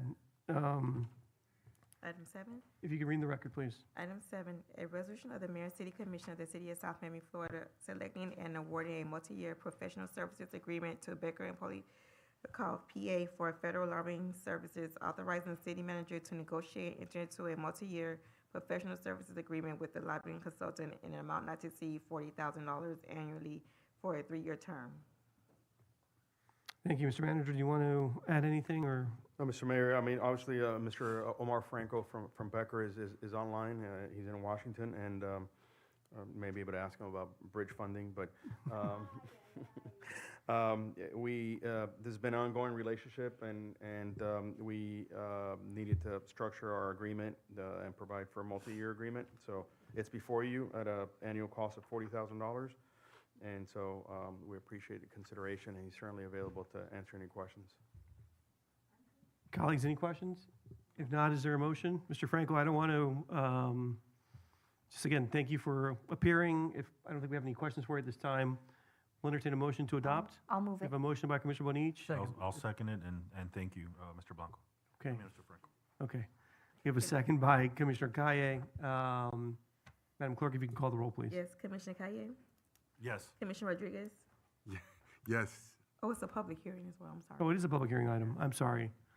If there's any member of the public who'd like to address this body on item 7, which is the approval of a multi-year agreement with our federal lobbyist at Becker and Polikoff, please come forward at this time. And there's no one online. Seeing no one online and no one in the chamber, will close the public hearing. Again, we had a motion by Commissioner Bonich and a second by Commissioner Kaye. I'll ask the clerk to call the roll again. Thank Okay. you. Commissioner Kaye? Yes. Commissioner Rodriguez? Yes. Commissioner Bonich? Yes. Vice Mayor Corey? Yes. Mayor Fernandez? Yes. Item passes 5-0. Mr. Franco, good job, and keep that money coming, sir. We appreciate your help. Thank you, Mr. Mayor. Thank you, Mr. Commissioners. Okay. Let's take up item 5, please. Item 5, a resolution of the Mayor and City Commission of the City of South Bend, Florida, approving a memorandum of understanding with Waste Management, Inc. of Florida for a 1-month green waste diversion pilot program, authorizing the city manager to finalize and execute the memorandum of understanding and expend funds for such purpose. Okay, colleagues, are there any questions of Mr. Munoz, the manager, on item 5, please? None? Everyone understand the objective again here? We're trying to test out alternatives to save money on waste disposition, kind of consistent with our earlier discussion. Mr. Vice Mayor, do you have any questions? No? Okay. Madam Clerk, if you can call the roll on, I need a motion to adopt item 5, please. It's a public hearing as well. No, it's not. Oh, no, I'm sorry. Sorry, no problem. I move the item. Okay, is there a second? I'll Second it. I have a motion by Vice Mayor Corey, a second by Commissioner Rodriguez. Madam Clerk, if you can call the roll, please. Yes, Commissioner Rodriguez? Yes. Commissioner Kaye? Commissioner Bonich? Yes. Vice Mayor Corey? Yes. Mayor Fernandez? Yes, Item passes 5-0. great. Okay, let's take item 15, please. Item Okay. 15. An ordinance of the Mayor and City Commission of the City of South Bend, Florida, amending Section 11-18 Municipal Collection Service Transition Period established for a modification of service parameters of Chapter 11 Garbage and Trash of the Code of Ordinances to provide for eligible large multifamily residential properties to continue to receive city-provided domestic garbage collection services.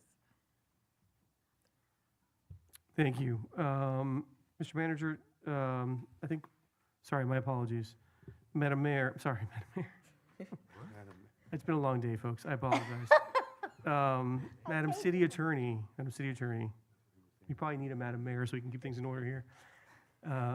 Madam City Attorney, if you could just, we've discussed this before as we modified our policy regarding waste collection. We had 2 communities that were affected, the Banyans and Miller 57.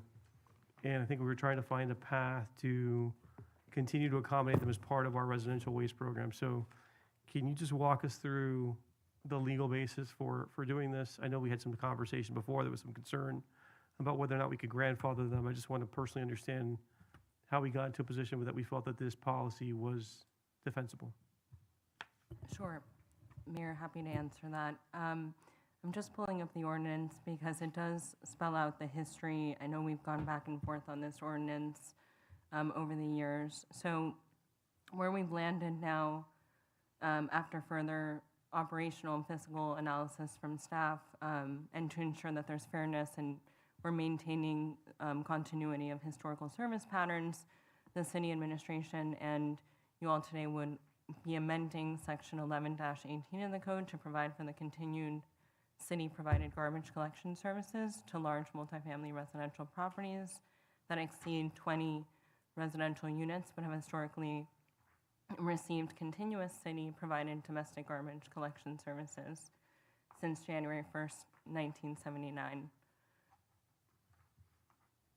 Okay, so basically, if they've been serviced from that date forward, we're saying we're going to continue to honor that policy determination, whatever the basis was. Correct.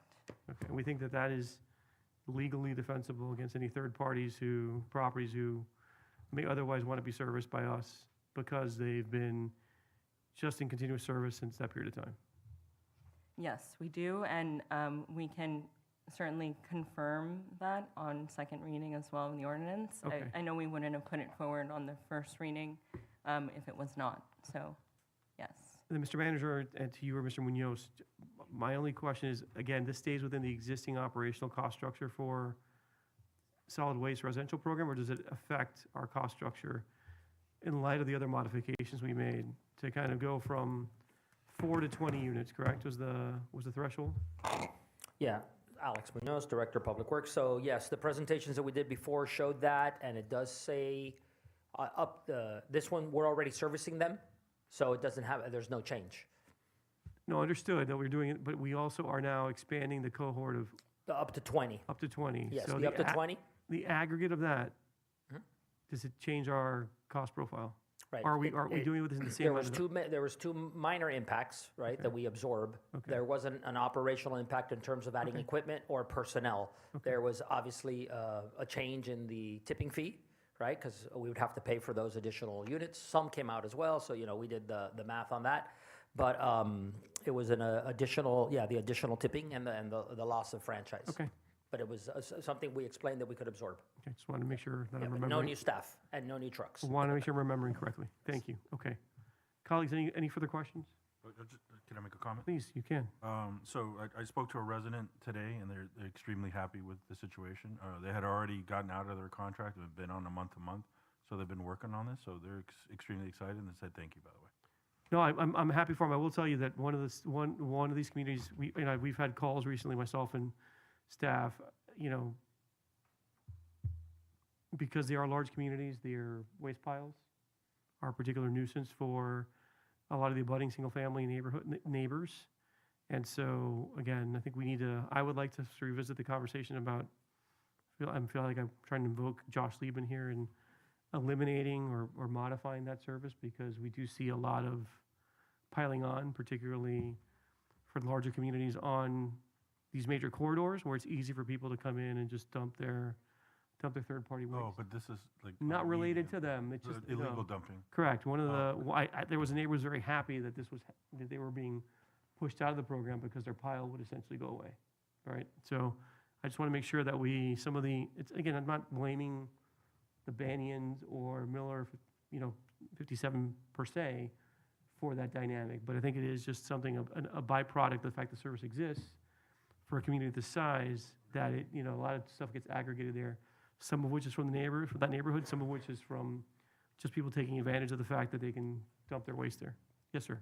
Mayor, there's a secondary issue with those, we'll call them central community piles, which is if not illegal dumping, but legitimate items were put on the pile, but those are typically charged for, we don't know who to bill because any resident within that community could have put that. So that's been the dual issue that we face, right? The attractive nuisance of the pile to illegal dumping, and then the inability to properly charge the legal dumping that we would normally charge for. So those are challenges with those central, one pile for those communities.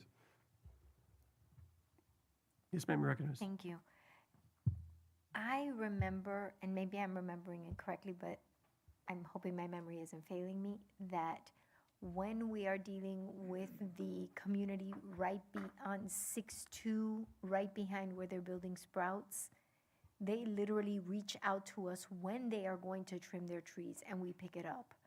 Other than that, I don't think we do regular, big claw pickup there. So maybe that's something for us to consider on second reading, that those larger scale buildings don't have big trash pickup every week. Because it is essentially those bigger communities that have this big trash problem. I've seen it. I think we've all seen it. I just happened to drive by both Banyan and Miller 67, so I see it more than most.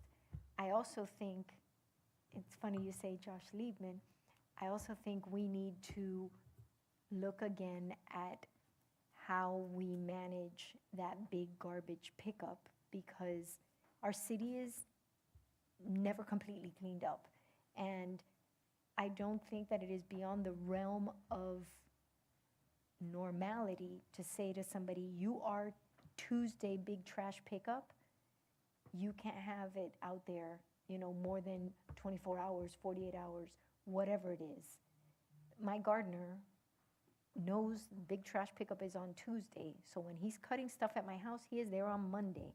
The problem I would tell you, the complaints I get about are not about the green waste. It's about all the other stuff that goes onto the pile. Mm-hmm.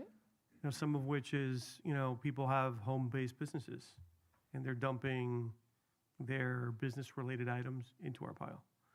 So we are, a lot of that cost is being externalized on us. Yeah, but the only way that you can control that is by maybe controlling timeframe? I think it's I don't think time frame requires us to do enforcement. So I would humbly tell you, that's not our strong suit either. No disrespect to our team here. We don't have the resources to be out there and doing it as aggressively, or maybe we do, and we're just not doing it. I don't know. I don't want to make those, categorical statements. But it's not been our strong suit. It's a problem. I think it does not, particularly these gateways, create a really nice aesthetic for people coming through the city. I'd like to, again, going into the next budget cycle, like for 2020, we had 1 million projects. I know that Mr. Munoz has the lion's share of them. So respectfully, I think over the next, maybe we just want to hire a third-party waste management consultant and say, let's add that to the scope, because quite honestly, we haven't talked budget yet, but one of my thoughts is we got $150,000 of surplus revenue. I'm either going to give it back because we can't really do a lot with it, or we're going to figure out is there a strategic priority we want to fund, maybe hiring someone to study our current practice and come up with an alternative scheme where we basically are delivering a very high quality service, but on a very different, kind of call as you need basis, to your point. So that stuff isn't sitting in the right of way for a full week. Yeah. Right, including the stuff that's not supposed to be there. The green waste can be there all week. It's the trash that can't be there. And so, I think we need to get serious about putting some dollars to either study it or saying, hey, maybe not this fiscal year, but next fiscal year, let's put this on the priorities list and let's figure out how we reimagine the system. Because I think I'm happy we're solving a problem for these folks, but there are some negative externalities associated with it. Yep. That I think just to create a very negative experience for other neighbors. I agree. We can do it with the app, exactly. So with that, is there a motion to adopt item 15? I'll move it. Okay, is there a second? Second. Okay, Madam Clerk, if you can call the roll. Yes, Commissioner Kaye? Yes. Commissioner Rodriguez? Yes. Commissioner Bonich? Yep. Vice Mayor Corey? Yes. Mayor Fernandez? Yes. Item passed first reading. All right, let's take up all the public hearing items we have left. Can you read item 6, please? Item 6, a resolution of the City Commission of the City of South Plains, Florida, declaring as required by Section 200.065 Florida statutes of the city's proposed millage rate, rollback rate computed pursuant to Section 200-0.0651 Florida statutes, and a date, time, and place at which the first and second public budget hearing will be held to consider the proposed millage rate and a tentative budget for fiscal year 2026-2027. Directing the city manager and city clerk to transmit and file this resolution with the Miami-Dade County Property Appraiser. Okay, Mr. Riverall, you're recognized, please, for presentation on this item.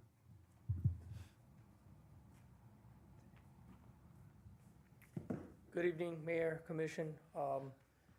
As mentioned and provided in the workshop earlier this afternoon, what we're proposing is to hold the millage at the same level at 3.95. This will be advertised on the trim notice. There will be 2 hearings, and what that resolution is presenting to all the people that are receiving our trim notice that our public hearings for budget will be in September, on the September 8th and 22nd at 5:01 p.m. With that, I've given a lot of discussion earlier today on revenues and stuff, so. Questions, Mr. Riverall? None? Okay. I just have one. I apologize, I was not here earlier. It's detained on a work matter. We've gone through the budget pretty exhaustively with the manager, and I appreciate all the work you guys have done on it thus far, and still got a ways to go before we adopt the final product. But I think we are projecting, net surplus revenues of like $150,000 plus or minus a few bucks. 129. 129. So, again, for tonight, I'm going to support, I want to keep the millage flat, but going forward, if we're going to structure a budget to just kind of give that money back, essentially, how much would it impact the actual millage that was adopted finally? We ran that calculation. It's less than a tenth. It's a half of a tenth of a point. Okay, so we go from 395 to 39. Okay, thank you. It would be a little bit less. It would be, I believe, like 389 or? Right. Okay, that's fine. I just wanted to get a rough estimate of what it would be. Okay. Further questions? Yeah, for Yes, you. sir. Yes. Discussion, that's what you would want to do? That's your opinion on it? I mean, look, the truth is we're, projects, we have a lot of projects coming online and hopefully by fiscal year 29, right? Fiscal year 28 will probably be pretty light on the number of new construction projects that'll hit before the January 1 date. You guys all know what my priorities have been. The manager knows that I've been looking at hopefully creating capacity, holding the millage rate, flat so that we could give it back in the form of improvements. I mean, it's going slower than I honestly would hope. It's none of our fault. It's just, we're in a market and actors take time to act. And there are also some other headwinds out there that are probably, slowing down project starts. Again, like I said before, I'd like to find a way to, if we're going to keep that money, I'd like it to be for some sort of a strategic project that we can allocate those dollars to accomplish something else.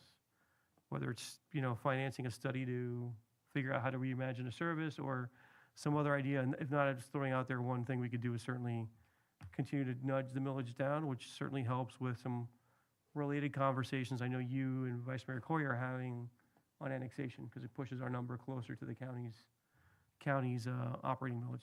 Those are my thoughts preliminarily, just putting them out there since I didn't get a chance to share them during the budget workshop. It's not a hard line item for me. It's a small Okay. value, I get it. Yeah. I think that one of the things that we spoke about is that with the impending vote with tax reform, that is really forcing our hand to return the mill rate, right? So like our taxable revenues are actually going to decrease significantly, which is really a cost savings across the board to all our residents throughout the city. So reducing the mill rate, it was something that I just like you, that's something I really wanted to continue to work on, whether it was commercially or giving back in improvements, if it wasn't revenue itself. Yeah. But now, if the state forces our hand, then there's no real need, because we're going to need all hands on deck moving forward. Look, I think I was very worried about this issue in January. Today, I'm pretty much happy to bet anyone that it's going to fail, because it's not going to hit the threshold. I just don't see why, as a political actor, if I spent a year and change talking about substantial property tax reform, why I would walk away from the issue in the home stretch once I got out of the legislature. To me, makes no sense, other than I think the governor must have calculated this is a politically losing issue, and the easy path is to scapegoat the legislature for not adopting his policy. That's how I read the tea leaves. I'm not really worried about this cataclysm, right? I think we'll probably find ourselves, we wake up on November 3rd, 4th of this year, and the world will be as it exists today. From a policy perspective, I certainly understand wanting to kind of hold the line. Again, this is not a huge issue for me. I just wanted to understand what the impact was. But that's where we are. So with that, by way of background, yes, ma'am. I think if we're looking at investing that money, just throwing it out there for people to think about, and you're not going to believe it's coming from my mouth. Vice Mayor Corey, for a long time, has talked about reforestation of our city. Our director, Surami, has really leaned into that, and I think we would do our city a disservice if we started to cannibalize those funds that could be used for something that quite literally will visually affect every single one of us.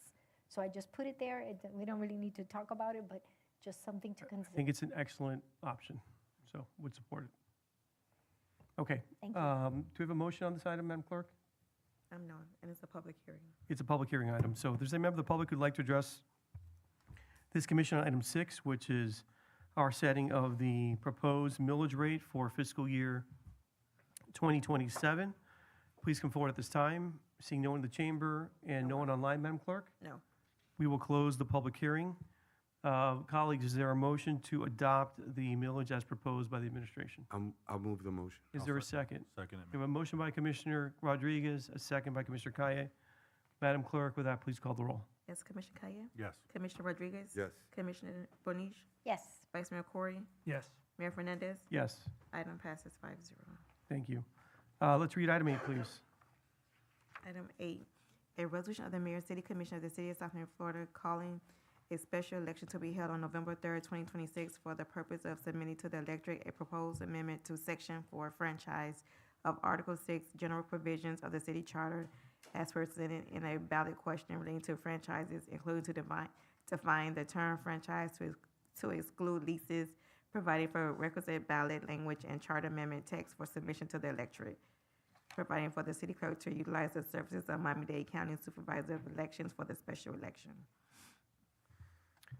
Thank you, Madam Clerk. Let's read items 9, 10, and 11, since they're all ballot questions, and we can just discuss them together. Okay.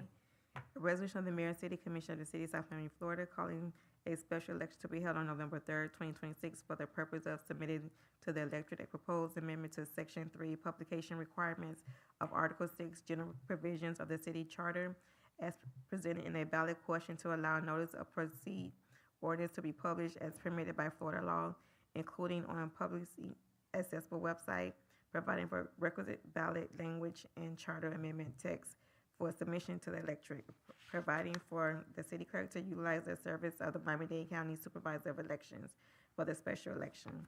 Item 10, a resolution of the Mayor and City Commission of the City of South Bend, Florida, calling a special election to be held on November 3rd, 2026, for the purpose of submitting to the electorate a proposed amendment to Section 5 Powers and Duties, Article 3 City Manager of the City Charter as presented in the ballot question to require that city purchases be approved in accordance with purchasing policies adopted by the City Commission, providing for requisite ballot language and charter amendment text for the submission to the electorate, providing for the city clerk to utilize the services of Miami-Dade County Supervisor of Elections for this special election. Item 11, a resolution of the Mayor and City Commission of the City of South Miami, Florida, calling a special election to be held on November 3rd, 2026, for the purpose of submitting to the electorate a proposed amendment to Section 4 vacancies of Article 2, City Commission of the City Charter, as presented in the ballot question to extend the time for calling and holding special elections to fill commission vacancies and to conform procedures to the requirements of county and state law, providing for the requisite ballot language of charter amendment text for submission to the electorate, providing for the city clerk to utilize the services of Miami-Dade County Supervisor of Elections for the special election. Thank you, Madam Clerk. Madam City Attorney, for purposes of trying to expedite the conversation, I'm going to try and summarize the effect of the 4 questions. Actually, the first 3, I'll have you explain the 4th, if that's fair. So number 8 allows us to basically determine what the maximum term of lease would be on any city property. So if we wanted to contract beyond the current 50-year limitation, lease agreements would be excluded from that current limitation, correct? Haven't gotten the hang of this yet. Yes, leases would be excluded, and also other limited term interest in city property. Okay. With respect to ballot item 9, basically we're allowing ourselves more options with respect to the method for publishing items, correct? Which, as I understand it, will reduce our operating costs. Correct. Okay. For item 10, we're basically taking the purchasing standards that the manager operates under out of the charter, and we will be adopting them by ordinance, so we can modify them as needed over time without having to go back out to referendum in the future.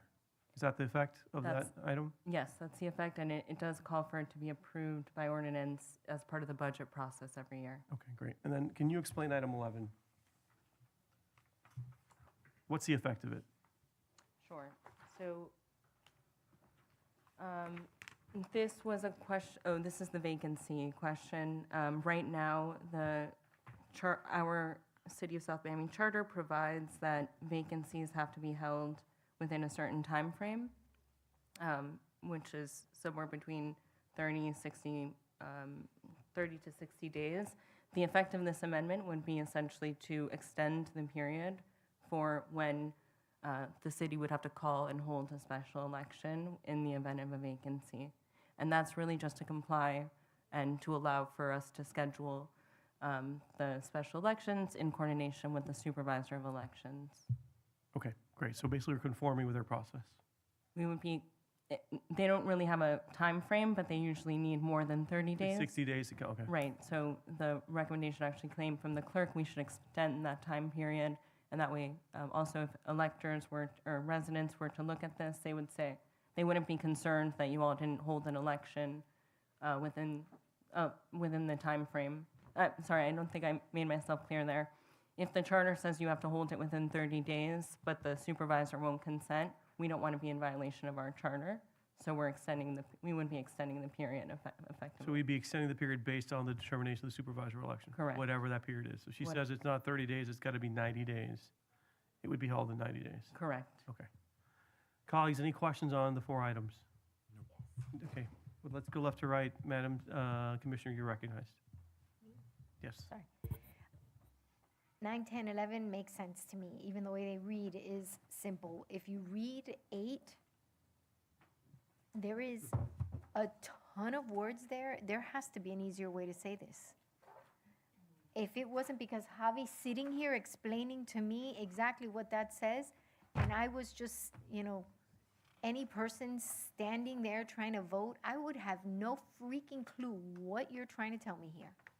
So I am a hard no on this unless we can, as a group, come up with a better way of saying this. If what we're trying to get through here is we want to be able to change the leases, the time of the lease, then we've got to say that.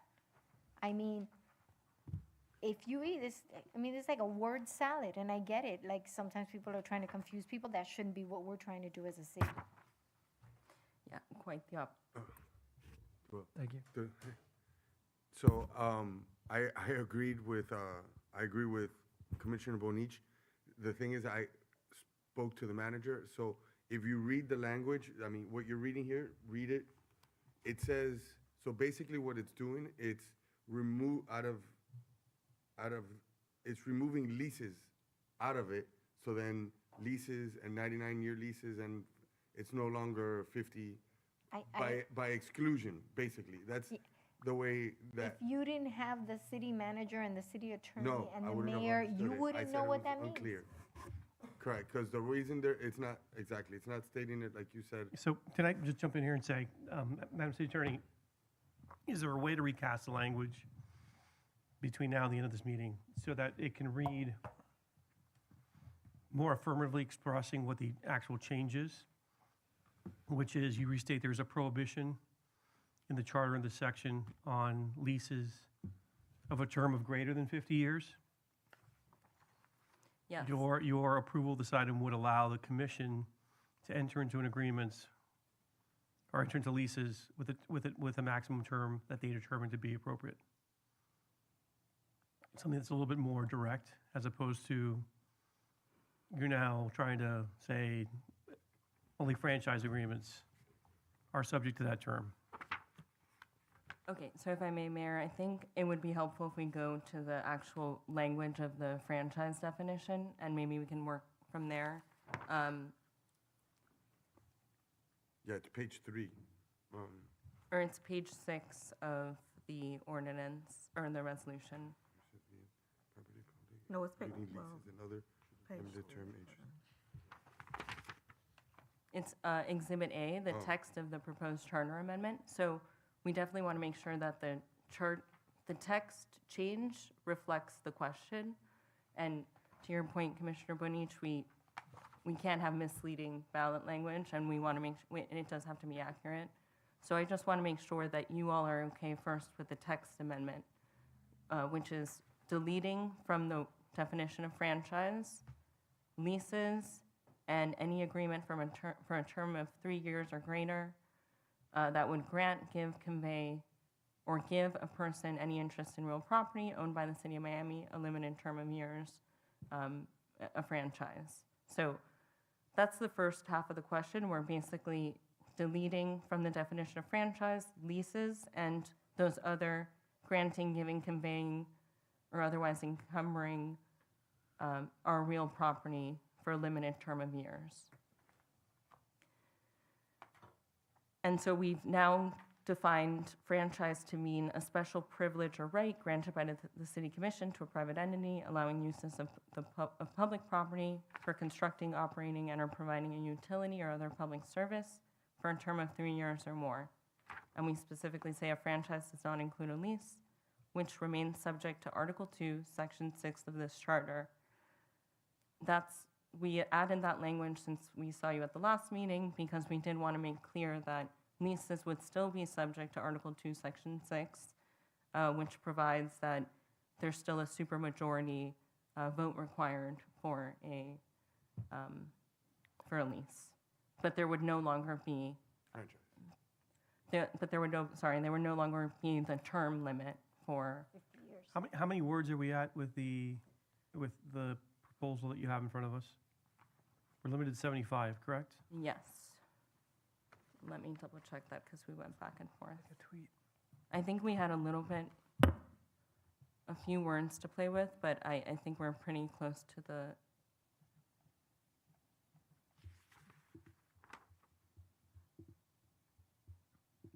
And do you maybe want to read the question out loud? And maybe we. Yeah, I'm happy to read the question out loud, so make sure we're all reading the same thing. Right, thank you. For item 8, it reads, the charter currently defines a franchise to include leases and other limited term interests in city-owned real property, requiring 2 public hearings and limiting the term to 50 years. Shall the charter be amended to narrowly define a franchise as a privilege granted to a private entity to use public property for utility or public service, excluding leases and other limited term interests from those requirements? I will tell you, that does not, if I read that, it's not going to induce me to want to vote for it. Again, I don't think it's misleading. I do think it's also underselling the safeguards that still remain. So if I were to suggest a modification, it would be to add language saying, excluding leases and other limited term interests from those requirements, but still requiring their approval by a supermajority vote of the board, right? I counted 68, but it might be 67.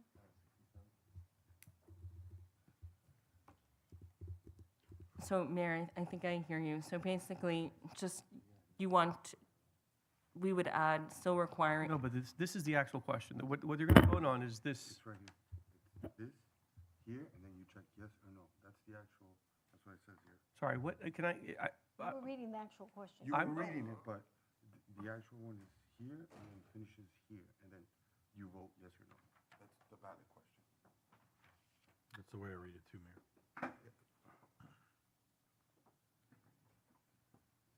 is it lines 108 to 112 that are going to be on the ballot?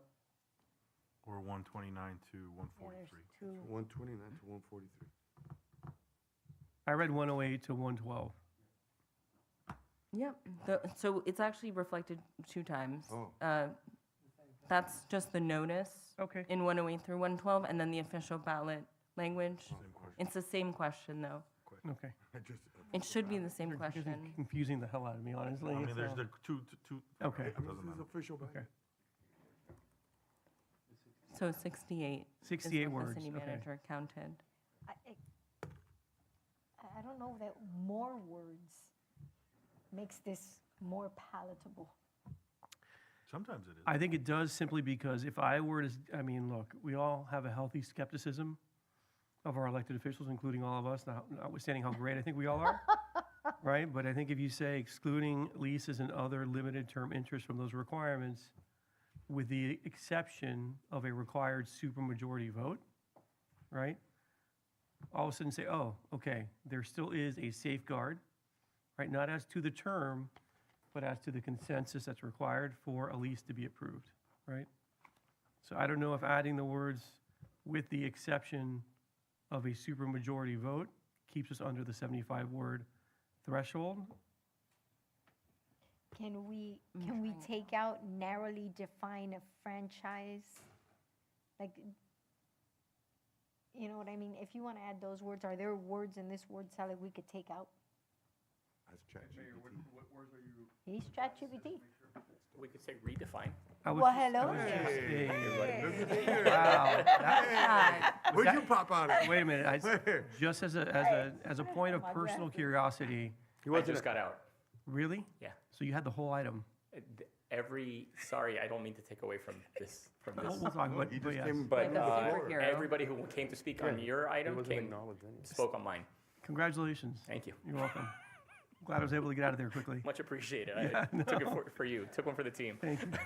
And Okay. you are, sir? Hey, your the name record, and this name and is our address, Love please. is at This is- 2800 Monteleone. So, Mr. City Attorney, we were just discussing the language on 108 to 112, or 134 to 138, which is the official ballot language. Commissioner Moniz was concerned that this is very opaque and difficult to understand. I understand what she's saying, although I think it's clear, right?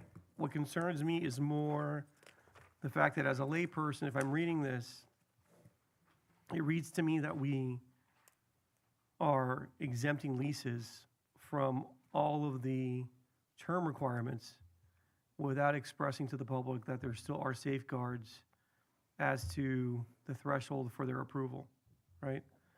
So my preference would be to, if we can, within the 75-word limit, add some language that said, at the end, this is excluding leases and other limited term interests from those requirements with the exception of a required supermajority vote, or something to that effect, since that at least, when you read it, would say, okay, there's still a higher threshold for the adoption of a lease.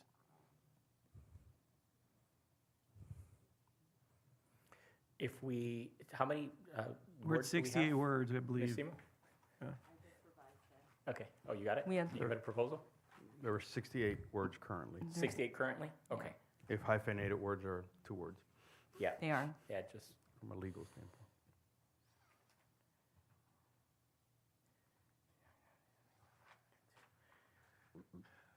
This is the fun Okay. sausage making in government right here. right? So if we change narrowly defined to redefine a franchise so that we save one word there, so we're down to 67, and then we add, which will still require a supermajority vote, that's 68, 69, 70, 71, 72, 73, 74. Ooh, that's tight. Can't you remove narrowly define a franchise as a privilege granted to a private entity? Like, can't you say that in normal people talk? Can we just say also, shall the charter be amended to retain the definition, the existing definition of a franchise, skip the description, and exclude, only be revised to exclude leases and, let me think about this. Shall the charter be amended to retain the existing definition of a franchise with the exception of leases and other limited term interest I think. who shall only be subject to a supermajority, which shall only be subject to a supermajority vote of the city commission? Just for clarification, are you leaving the authorization as a charter requirement? That supermajority, because then it sounds like it's being left in the charter. It's not as in a the charter. supermajority. No, it is in the charter. It's an article, what's the No, article what- reference? What I'm saying is, are you taking out the authorization out of the charter, or is that supermajority staying in the charter? No, it's staying in the Staying charter. in. Okay. Yes. I Yeah. just want to make sure what the intent was. It's Yeah, or- staying in, but I think that misses the point that we actually are redefining what a franchise is. Yeah, but you say that shall the charter be amended? I don't think we need to narrowly define. I think we can just say, shall the charter be amended to define a franchise? Because we really are defining what a franchise is, and Or, no, we're not. The definition exists, right? To retain the definition of a franchise and exclude leases and other limited term interests from from the definition. The page 6 has a revised wording of a franchise. So I think that's what Madam Attorney was saying, right? That on page 6, franchise is being redefined. Yeah, but we can say to redefine the definition of a franchise to solely exclude leases and other limited term interests. To exclude leases, which will still require an ordinance adopted by a supermajority. As long as we get rid of the whole definition, I think we'll be all right on terms. So what we don't capture under that scenario is other long-term interests, because those are different requirements for long-term interest than there are for leases. That's the challenge that we have. What's the difference there? In the other parts of the charter, the leases require an ordinance and a supermajority. The other long-term interests don't necessarily require that, like a resolution, like an easement would require a resolution. Okay. But we could specifically go to leases. So if we were to say, shall the charter be amended to redefine a franchise agreement to exclude leases, which will still require an ordinance adopted by a supermajority? I think we should be okay on words, but let's each count. Okay, let's table this one, and Okay. any questions on item 9, colleagues? No. Any questions on item 10? Nope. I think we said only 8. Only 8, okay, so let's open the public hearing on all 4 items. Is there any member of the public who'd like to address this commission with respect to items 8, 9, 10, and 11, which are proposed amendments to the charter to be placed on the November 3rd, 2026 ballot? Please come forward at this time. Seeing no one in the chamber and no one online, we will close the public hearing. Let's get a motion, if there is one, in order for items 9, 10, and 11. I'll move them. Okay. I'll second. We have a motion by Commissioner Bonich and a second by Commissioner Rodriguez. Madam Clerk, can you call the roll on items 9, 10, and 11? It's for item 9, Commissioner Bonich, Yes. Commissioner Kaye, Yes. Commissioner Rodriguez, Yes. Vice Mayor Corey, Yes. Mayor Fernandez. Yes. Item passes 5-0. Thank you. I'm going to propose we table item 8 to the end of the meeting. Okay. Give our city attorney a little bit of time to work on some alternate ballot language, and we can revisit the conversation then, okay? All right. Let's go to item 12, please. What about 10 and 11? We voted on them already. I think she said, Well, I said 9, but, oh, but it was all, oh, All I of thought them, you were yeah, it going was one a- by one. yes. Nope. Yeah, she said 9. Okay, so item, Do we need to vote, separate vote on 10 and 11? you know what, let's just do it. Huh? Yeah, let's just do a separate. Okay, we've got a motion. Is there a motion on item 10? I'll move the motion. Is there a second? I'll Okay, second. so we have a motion by Rodriguez, a second by Kaye. Madam Clerk, please call the roll. Okay, Commissioner Bonich, Yes. Commissioner Kaye, Yes. Commissioner Rodriguez. Yes. Vice Mayor Corey, Yes. Mayor Fernandez. Yes. Item passes. Is there a motion on item 11, please? I'll move it. Is there a second? Second. We have a motion by Commissioner Bonich, a second by Commissioner Kaye. Madam Clerk, please call the roll on item 11. Yes, Commissioner Bonich, Yes. Commissioner Kaye, Yes. Commissioner Rodriguez, Yes. Vice Mayor Corey, Yes. Mayor Fernandez. Yes. Item passes 5-0. Right. If you can read item 12, please. Item 12, a resolution of the Mayor and City Commission of the City of South Miami, Florida, authorizing the city manager to negotiate and enter into a multi-year agreement with Elevator Communications Group, LLC, for elevator monitoring, emergency communications, and services for the city elevators. Thank you. Mr. Munoz, anything you want to add for the record? This is a multi-year service contract for elevators?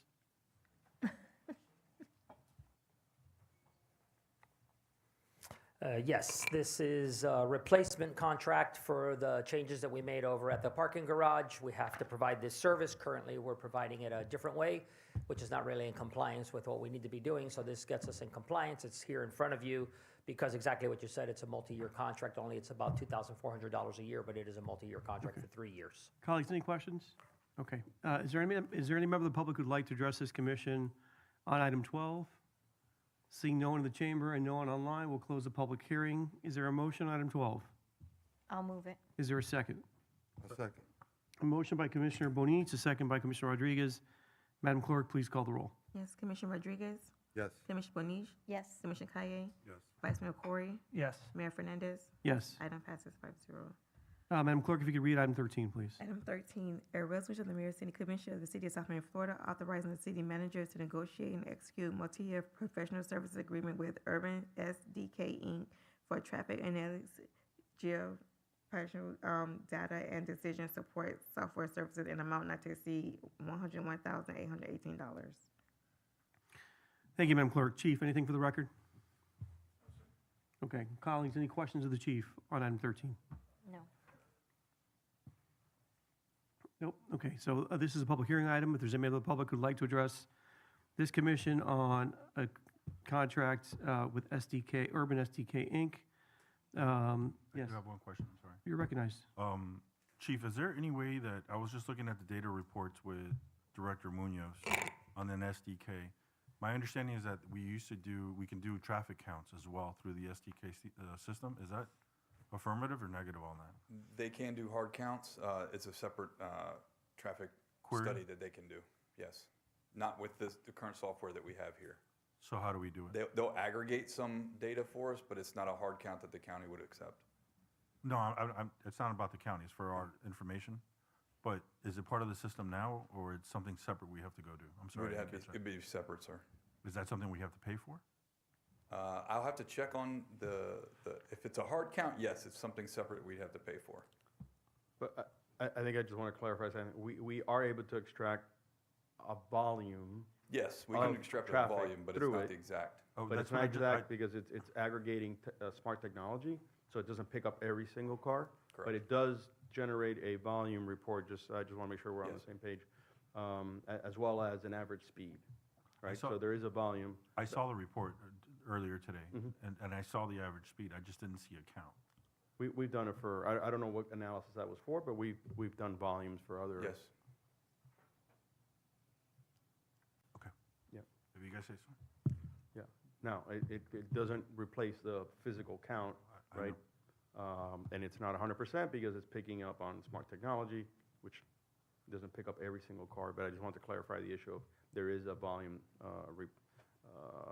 that provides, well, we've used it in a couple of instances where residents have complained about volume and speed. And so we responded to both of those. Correct. Okay. We'll share a couple other reports that maybe we've pulled, or we can run some new report just to demonstrate that. Thanks, Mayor.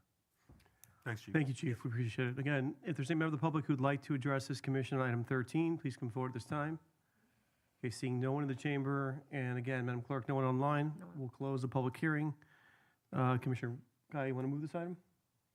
Yeah, Okay, is there a second? I'll second it. Thank you. We have a motion by Commissioner Guy, a second by Commissioner Rodriguez. Madam Clerk, please call the roll. Yes. Commissioner Kaye? Yeah. Commissioner Rodriguez? Yes. Commissioner Bonich? No. Vice Mayor Corey? Yes. Mayor Fernandez? Yes. Item passes 4-1. Thank you, Madam Clerk. If you can read item 14, please. Item 14, an ordinance of the Mayor and City Commission of the City of South Miami, Florida, establishing general obligation bond debt services for 202 and general obligation bond capital projects fund 302, amending the city's fiscal year 2025-2026 budget to provide for the appropriation and reappropriation of funds associated with the city's general obligation bond program.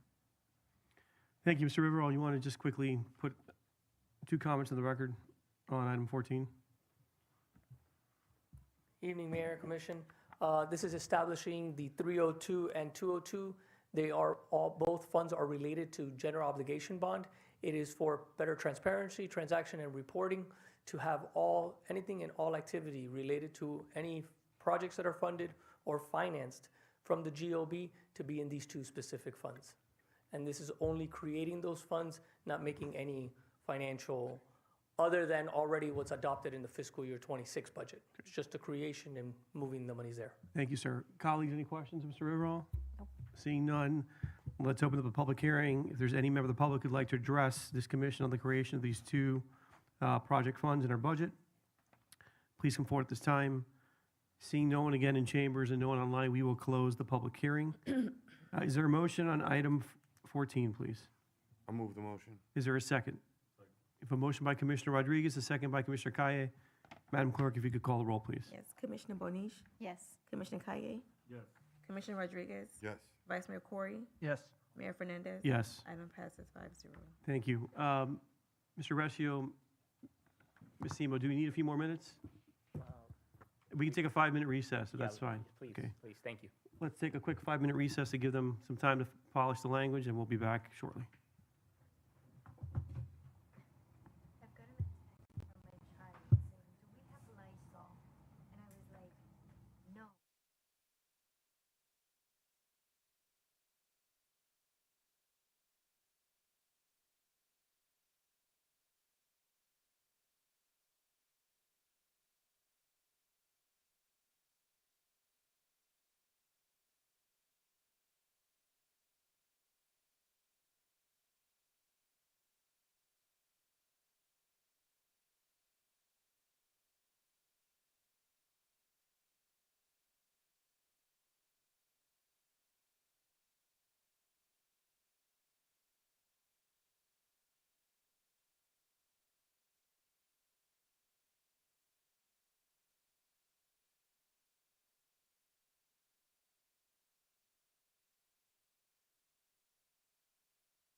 Okay, we're calling to order again this meeting of the South Miami City Commission.